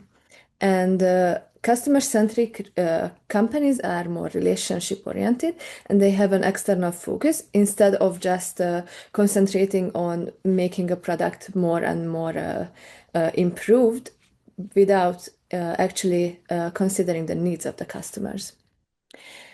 And this is just like a conclusion, like what is customer centricity? It's to understand and satisfy the customer needs and even outsource these customers if we realize we can't serve them. So if we see that we, no matter what we do, we can't serve these customers, or we should change the product or the company too much to serve these customers, we just need to let them go and direct them to a different company. So this happens like in real life as well. So if you go, for example, to a light bulb store and you ask the owner if they have a specific bulb and they say, no, but you should check the other store, that's the same basically, because they want to serve you, and next time you will just go to the same store. And it's about discovering the real needs of customers.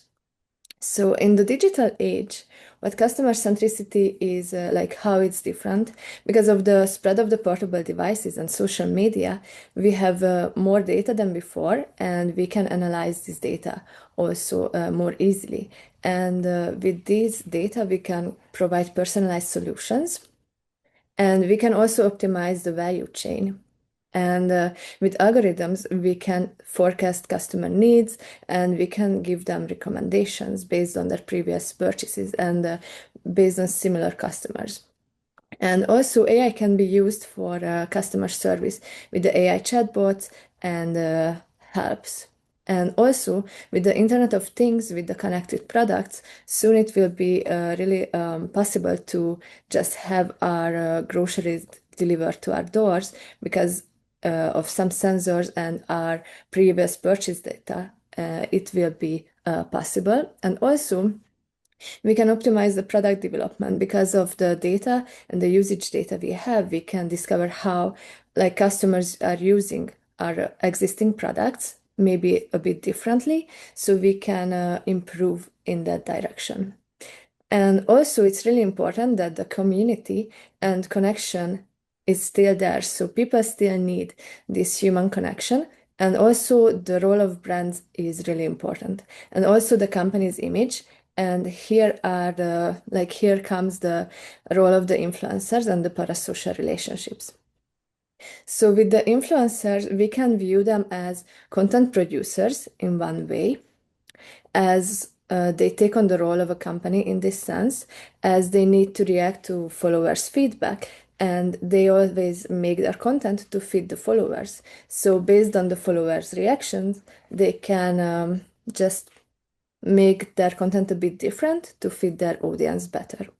And with these reactions and connections, they can help form parasocial relationships with their viewers, which is a one-sided emotional bond that the followers will think that the influencer is their friend or similar to a friend. And the other way where influencers can help in this customer centricity is that they can be bridges between the consumers and the companies. Because if the follower trusts the influencer, then they will trust the brand as well. And also the influencer can post reviews, feedbacks, and they can showcase the product. So before buying, we can check the product in a video or in real life use. And influencers also serve as peers, so in the peer review process they help. And so the research aim and methodology. The research aim is to explore the customer centricity in the influencer-led brands and to understand how it contributes to parasocial formation. So like to understand how including the value creation with followers could improve the parasocial relationships. And the research methodology is a qualitative case study of one influencer and her brand. And the data sources are the social media content with the comments as well and the interviews. And the time period is from 2006 to 2026. And the focus was customer centricity, community engagement, personalization, and the parasocial interactions. So first, what's really important with this influencer is that she was one of the first YouTube influencers. She started uploading videos to YouTube really early, and it was really an internal drive, not because she wanted to be famous or anything. She just wanted to help the community. And with this, she has this authentic storytelling and a strong personal brand. And she had these YouTube community meetups, even when it was not really common. And she always had a strong social media presence, and she just wanted to help her followers. And first, she created a merch, and then she created her own brand. And the community identity, oh, sorry.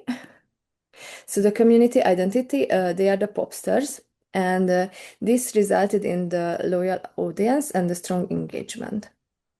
And as I said, she's a Pilates instructor, and with working out together, the audience and her, they were growing together, and this also helps parasocial relationships. And because she has the expert competence and authenticity, it further improves the trust building.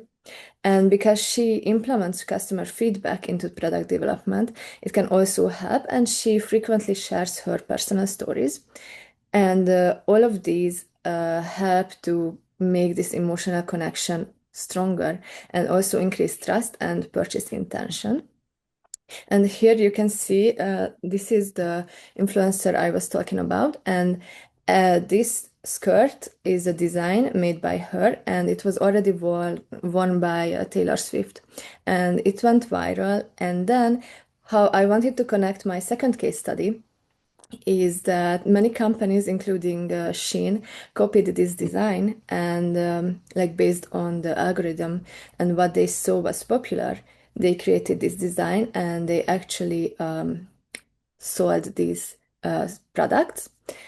And oh yeah, and with that story, now she managed to get these skirts back. So instead of destroying these like fake skirts, she shipped these out to other influencers who upcycle fashion products, and then she shipped these to the customers with the sewing pattern that could be purchased from her store online. And here are some example videos. In the first one, you can see this is how she showcases her products in the videos. And for this first skirt, she got some comments about making the same, but without shorts and with leggings. So some customers really wanted to have the long pants with this skirt, and this is a workout skirt. So it's like a new design, and it was not made before. And you can see here, she says, especially if it's gonna make you guys happy. So it's really about making the customers happy and including the feedbacks. And she created this design. Maybe now you can see the sklegging.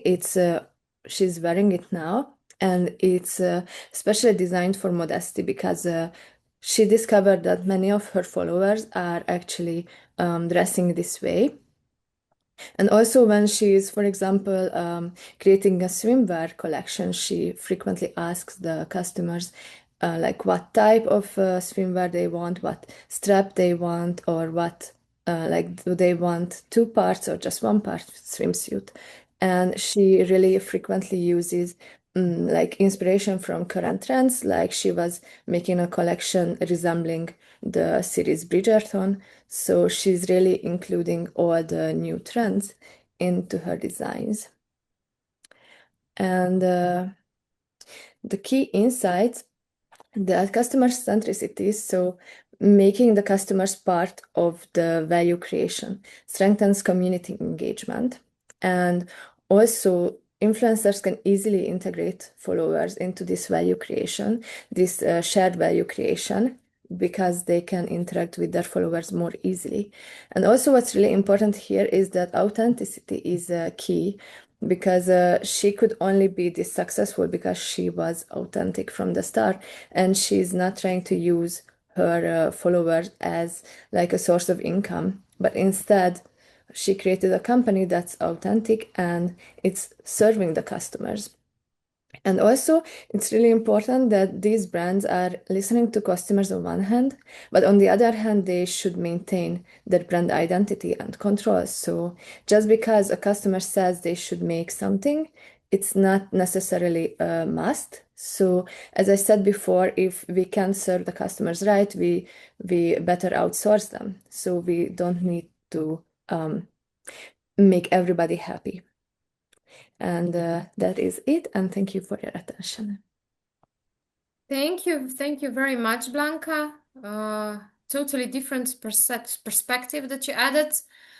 If I may reframe it in this way, so if AI allows companies to anticipate needs with this high precision, there is some unique role of human relationships that is that stays there. Could it be the paradox that the more automated communication becomes, the more valuable this genuine human interaction becomes? Yes, I think yes. And also, as we can see now, like Generation Z is more likely to go back to these like traditional communication roles. They really value authenticity. And actually, they also started like hobbies that were like our grandmothers did before. So I think as technology develops, the younger generations tend to seek for these traditional ways and connections. And offline environments, maybe. Yes, exactly. Thank you very much, Blanca. Thank you. And for the next presentations, we are moving more from Generation Z, more into the field of media law and freedom of expression. We will have Zala Loparez. Are you with us, Zala? Yes, hi. Hi, Zala. She will present the worksheet with Luca Martin, Professor Dr. Luca Martin Tomažić, titled From Political Satire to Alleged Hate Speech, the Dworkinian Analysis of Mladina DD Ljubljana in Slovenia. And it's a really presentation that examines this tension between satire, free speech, legal interpretation within European human rights point of view. So please, Zala, we are very interested in what you're going to present. So please. Okay, just a second.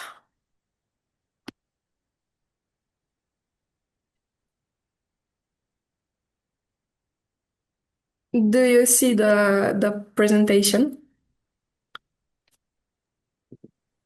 We can see it, but only one slide. Okay.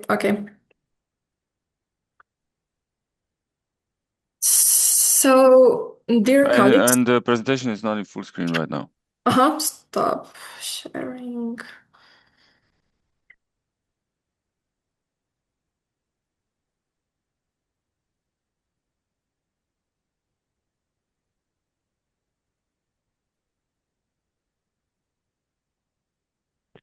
I don't know. Mogoče uporabite knjigice spodaj desno. Isto share, pa samo v PowerPointu namesto prezentacija, tista knjigica, ki je zraven. Okay. Da vidimo, če bo to boljše. Yeah, or maybe it's not that important even given that the speech is more content-based. Okay, is it okay now? Just a second. Yeah. Okay, so thank you. Dear colleagues, first of all, I would like to thank the organizers of the conference for the opportunity to present our research today.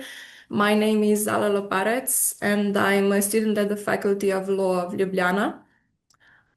This paper was written in collaboration with my co-author, Dr. Luka Martin Tomažič, to whom I would also like to express my sincere thanks for the collaboration and insightful discussions that contributed significantly to this research. The paper I will present today is titled From Political Satire to Moral Unacceptability, a Dworkinian analysis of Mladina Didi Ljubljana versus Slovenia #2. The presentation focuses on a recent judgment of the European Court of Human Rights and examines how the court's reasoning can be interpreted through the legal philosophy of Ronald Dworkin, particularly his theory of law as integrity. More specifically, the paper explores the tension between political satire and judicial interpretations that frame certain forms of political expression as morally unacceptable, sometimes even approaching the boundaries of hate speech. Our central argument is that ECTHR's decision in Mladina case can be interpreted as a Dworkinian corrective to formalistic or moralizing national courts' reasoning, showing that judicial sensitivity is inherently non-neutral and that political satire should be protected as a vital component of democratic discourse. In the next few minutes, I will briefly address three main aspects of this paper. First, the background and legal context of the case. Second, the difference between the approach of Slovenian courts and the European Court of Human Rights.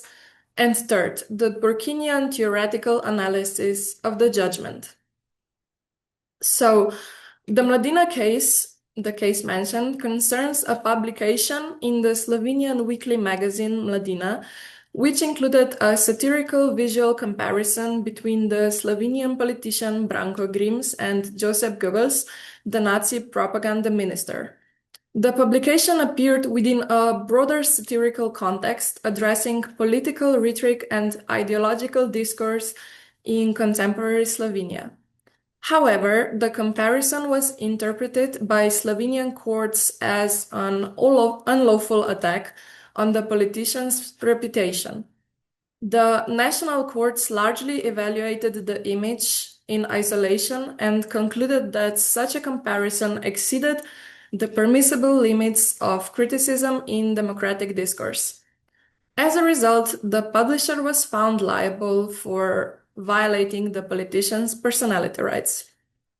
The case was subsequently brought before the European Courts of Human Rights in Strasbourg. In its judgment, the court unanimously found that Slovenia had violated Article 10 of the European Convention on Human Rights, which guarantees the right to freedom of expression.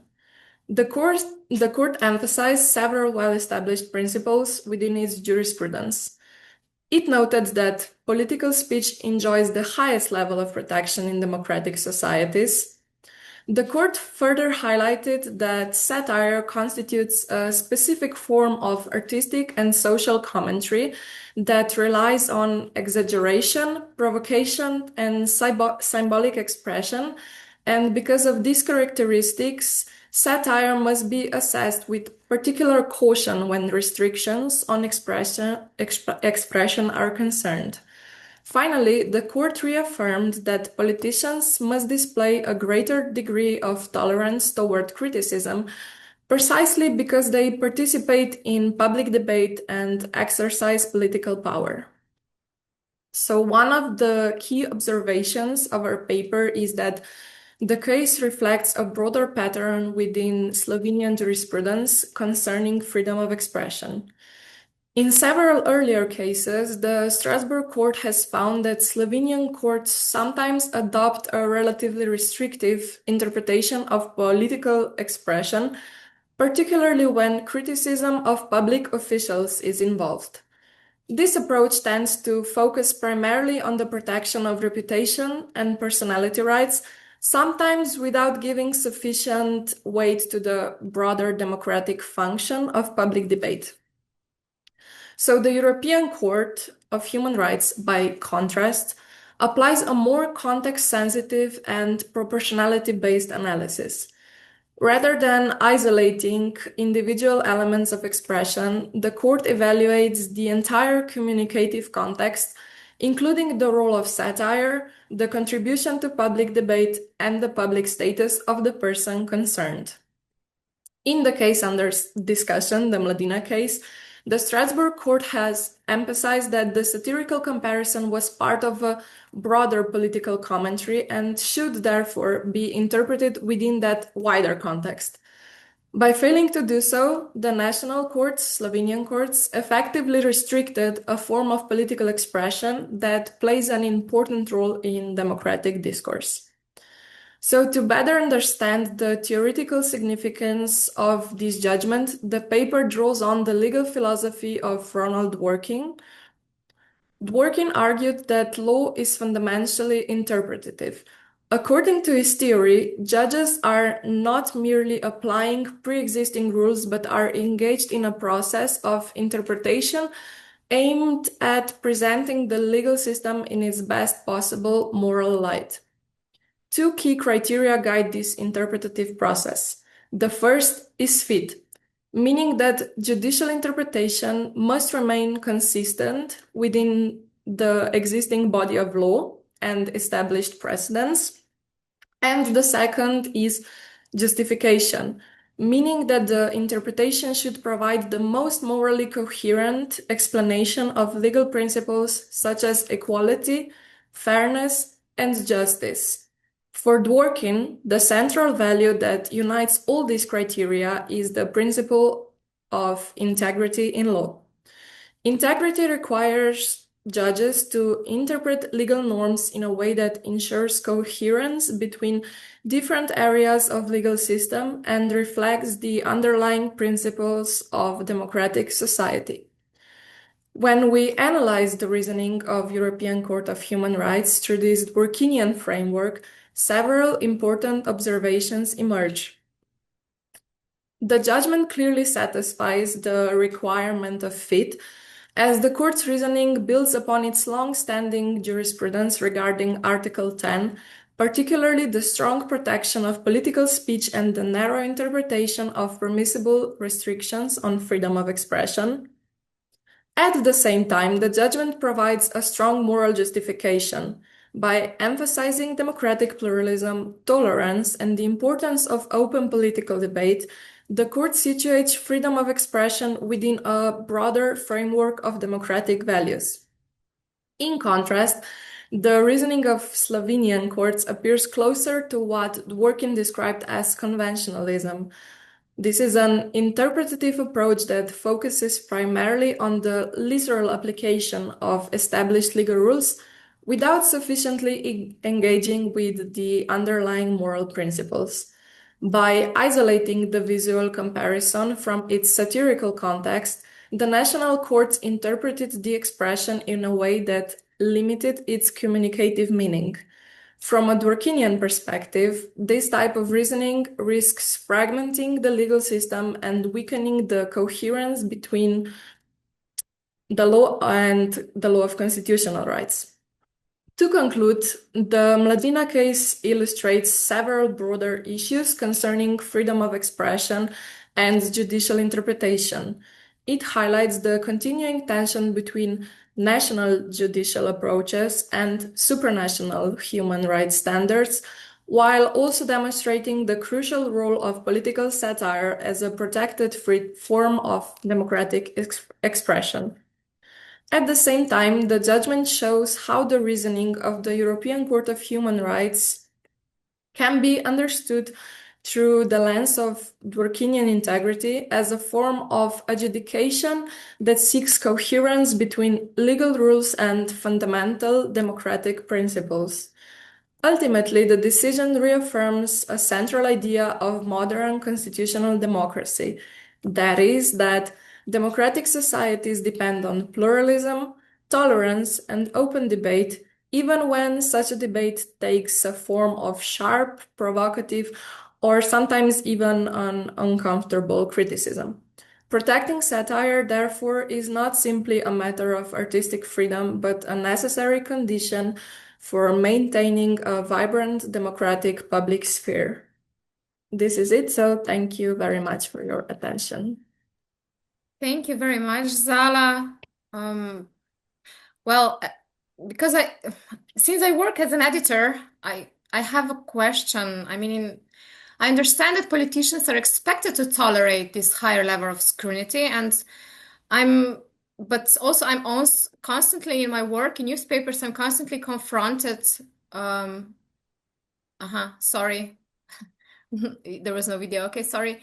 So I'm constantly confronted with these gray zones. So if you say that these boundaries are inherently fluid, is there actually any stable authority that defines what is a satire and what becomes unacceptable speech?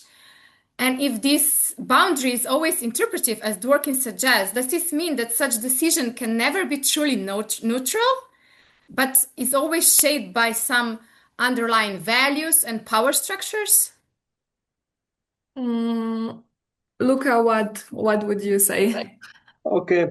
To barge in as a co-author, thank you, Zala. Yes, indeed, it is not neutral. I think this is actually one of the main points of the paper. Let's say of this applied philosophical analysis. That if we apply Dworkin to analyze cases where there is tension between constitutional court and, let's say, supranational courts such as the European Court of Human Rights, it clearly shows that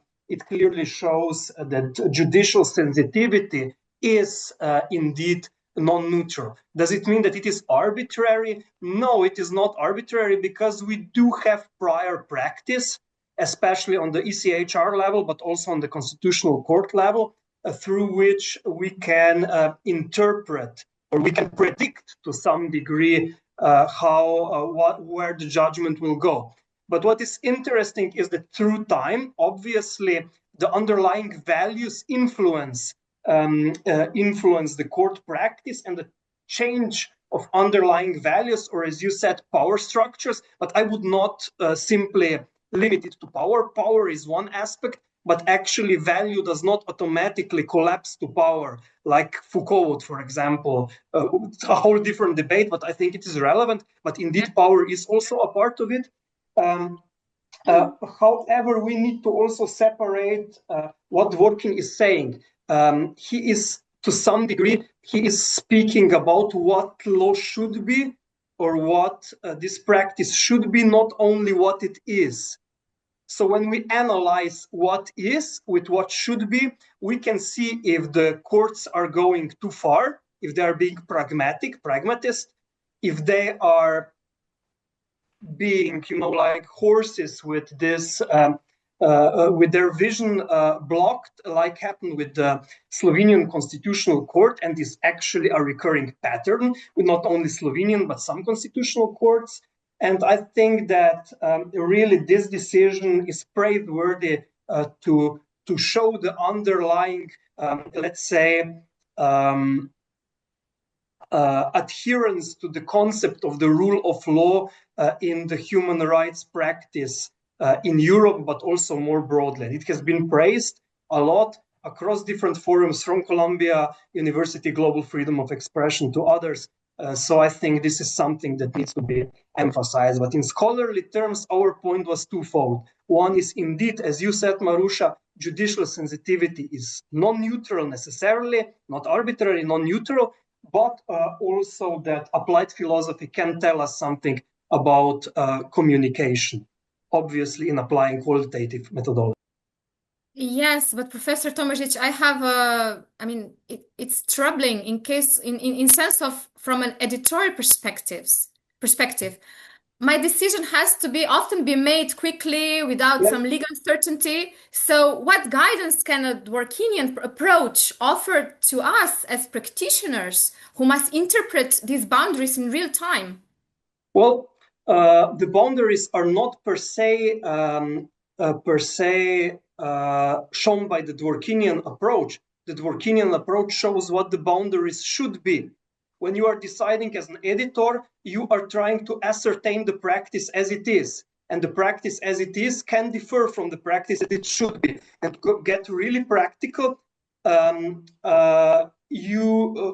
analytic guide of the European Court of Human Rights, which is updated once or twice per year, really summarizes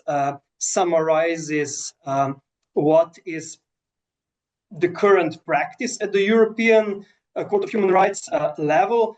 But obviously, this is very, very difficult and very, to be frank, annoying or burdening to editors.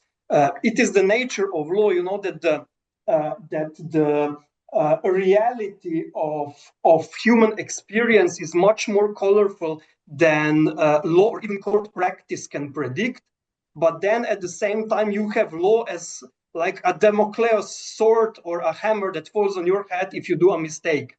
I was in that position in a different manner as a general counsel in the energy sector, where I always had 20 to 30,000 euros of penalties above my head that never materialized, but burned me psychologically, so to speak. And I believe that editor in very tricky cases can find themselves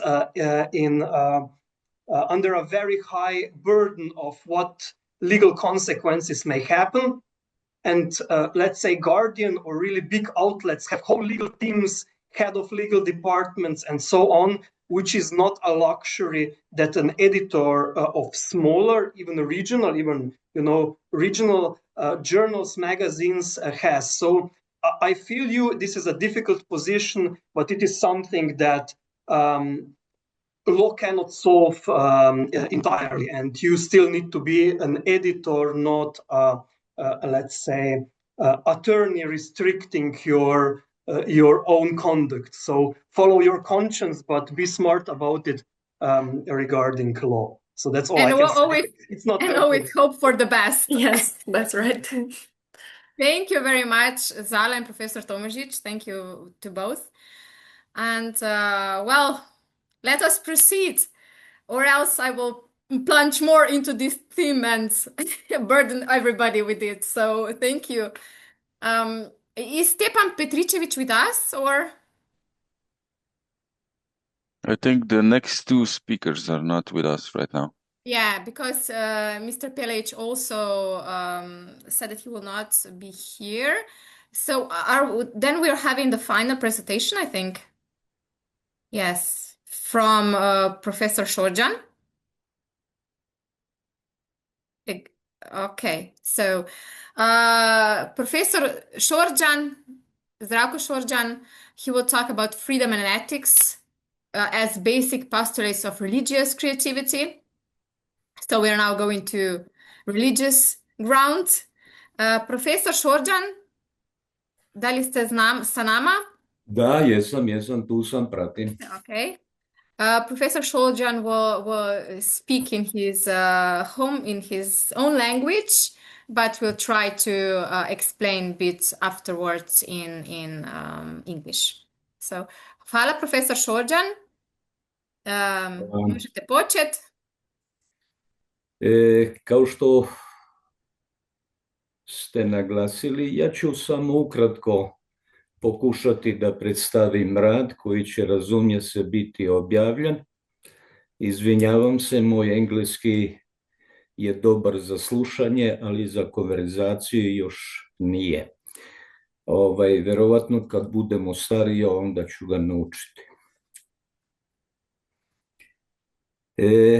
Sloboda i etika, osnovni postulati religijskog stvaralaštva.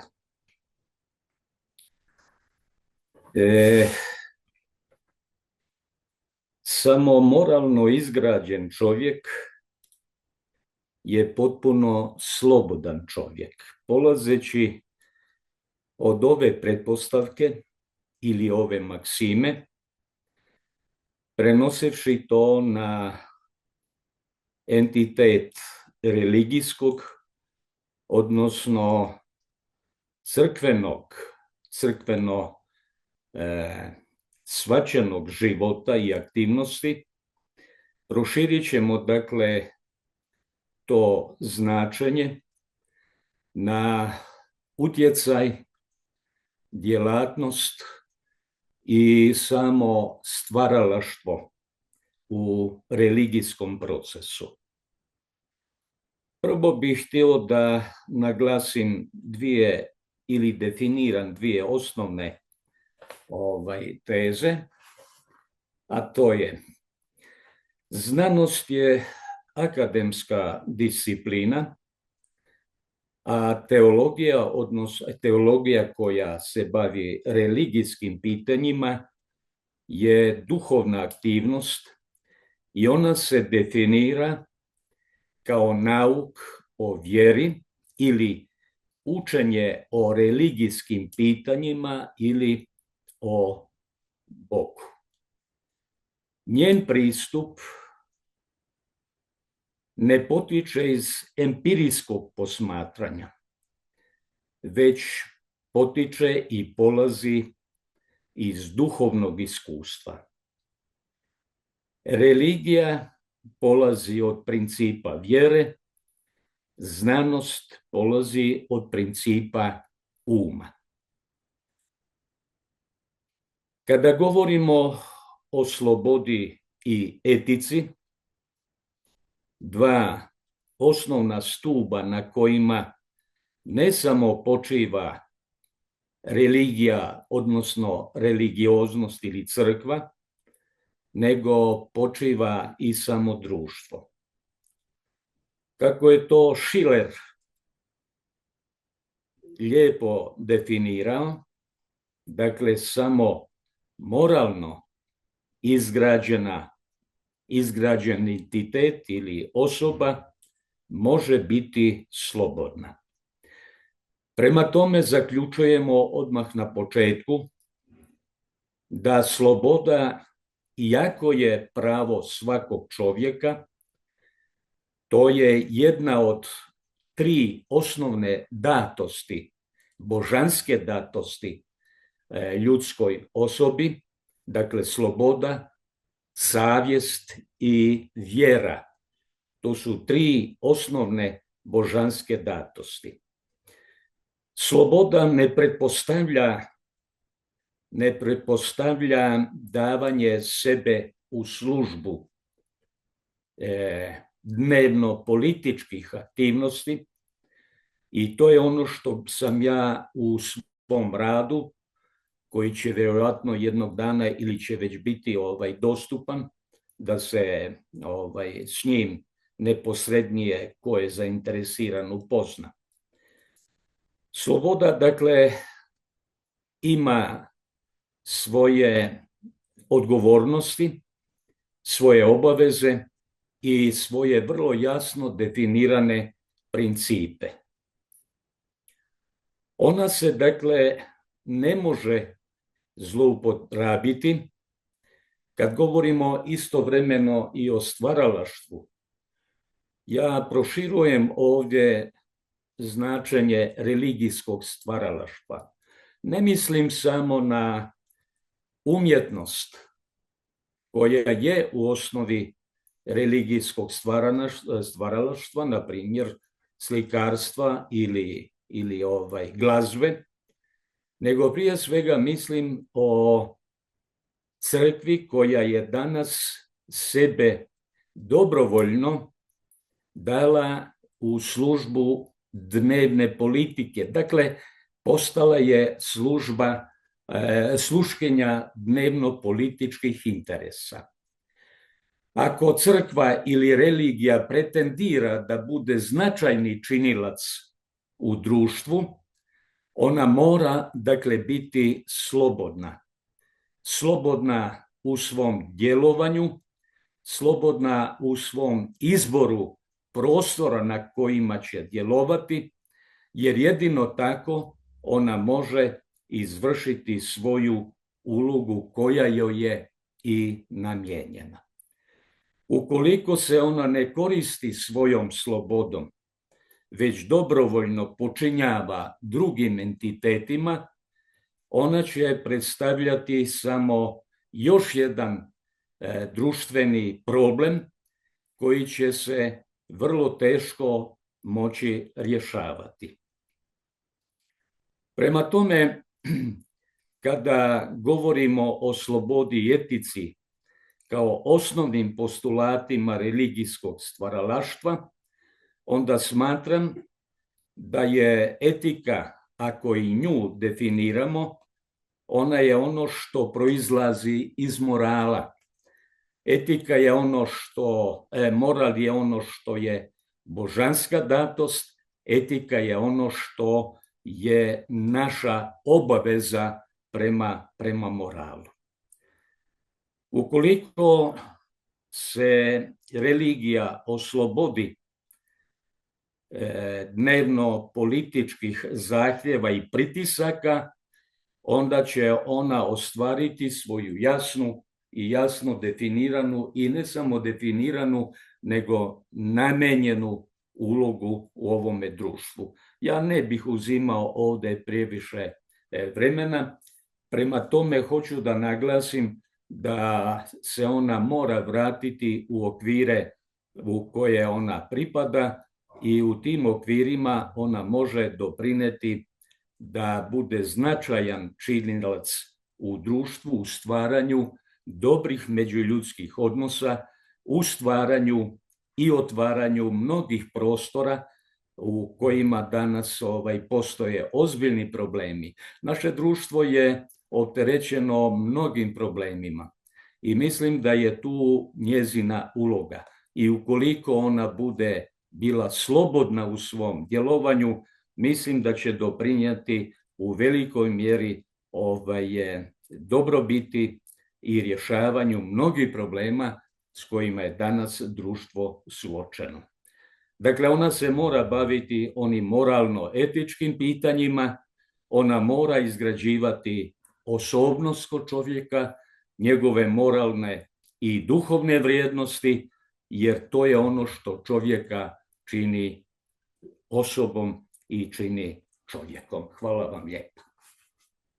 Hvala tudi vama, profesor Šorđan, za inspirativan zaključak. Thank you to Professor Šorđan for this inspiration, to really inspirative conclusion of our session in terms of what already Maaike Haken brought upon how Professor Rector Toplak really accentuated that humans, we should be in the center of the thoughts and really help all creatures, all beings to unite in our wish for a better life, for peace, for progress, and that science is really in the center of our efforts. So thank you very much. Hvala, profesor Ako mogu samo još jednu rečenicu na osnovu ovoga što ste rekli.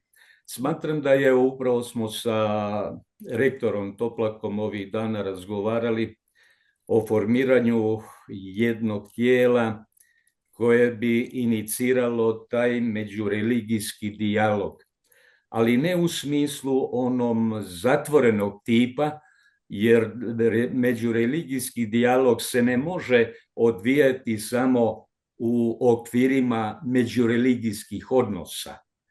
Taj dijalog mora izaći iz međureligijskih okvira i proširiti se na sve ostale društvene entitete. Thank you. Yes, I see also Professor Veljković with us and everybody else. And I just want to say that, yes, maybe we went a bit with time over the board, but I want to thank you all presenters for really excellent presentations. Thank you for engagement. It has been a very insightful session. And it was my pleasure to moderate it. So with this, I would conclude. I would invite, if you have any questions more, some of them were already answered that were brought in chat. Does anybody else have a question regarding our presentations? You can also do as Professor Dr. Jesenšek said, that he will share his paper. Everybody else can do the same.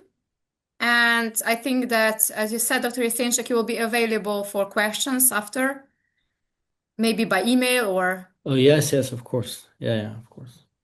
I think that really it's upon us how we decide. I mean, Professor Shorten was just talking that there has to be collaboration, there has to be as between religions, it has to be between scientists all the time. So it's upon us if we will collaborate or not, if we see some connections inside, amid our countries. And I only wish all the best to you. And it's really a special moment that we are all here and that we want to make this world a better place. So thank you for helping to build us to build this session of the 14th conference. It's about people, and I'm out of words in terms of just saying thank you. Really thank you, and I hope you enjoyed it. Did you like the session?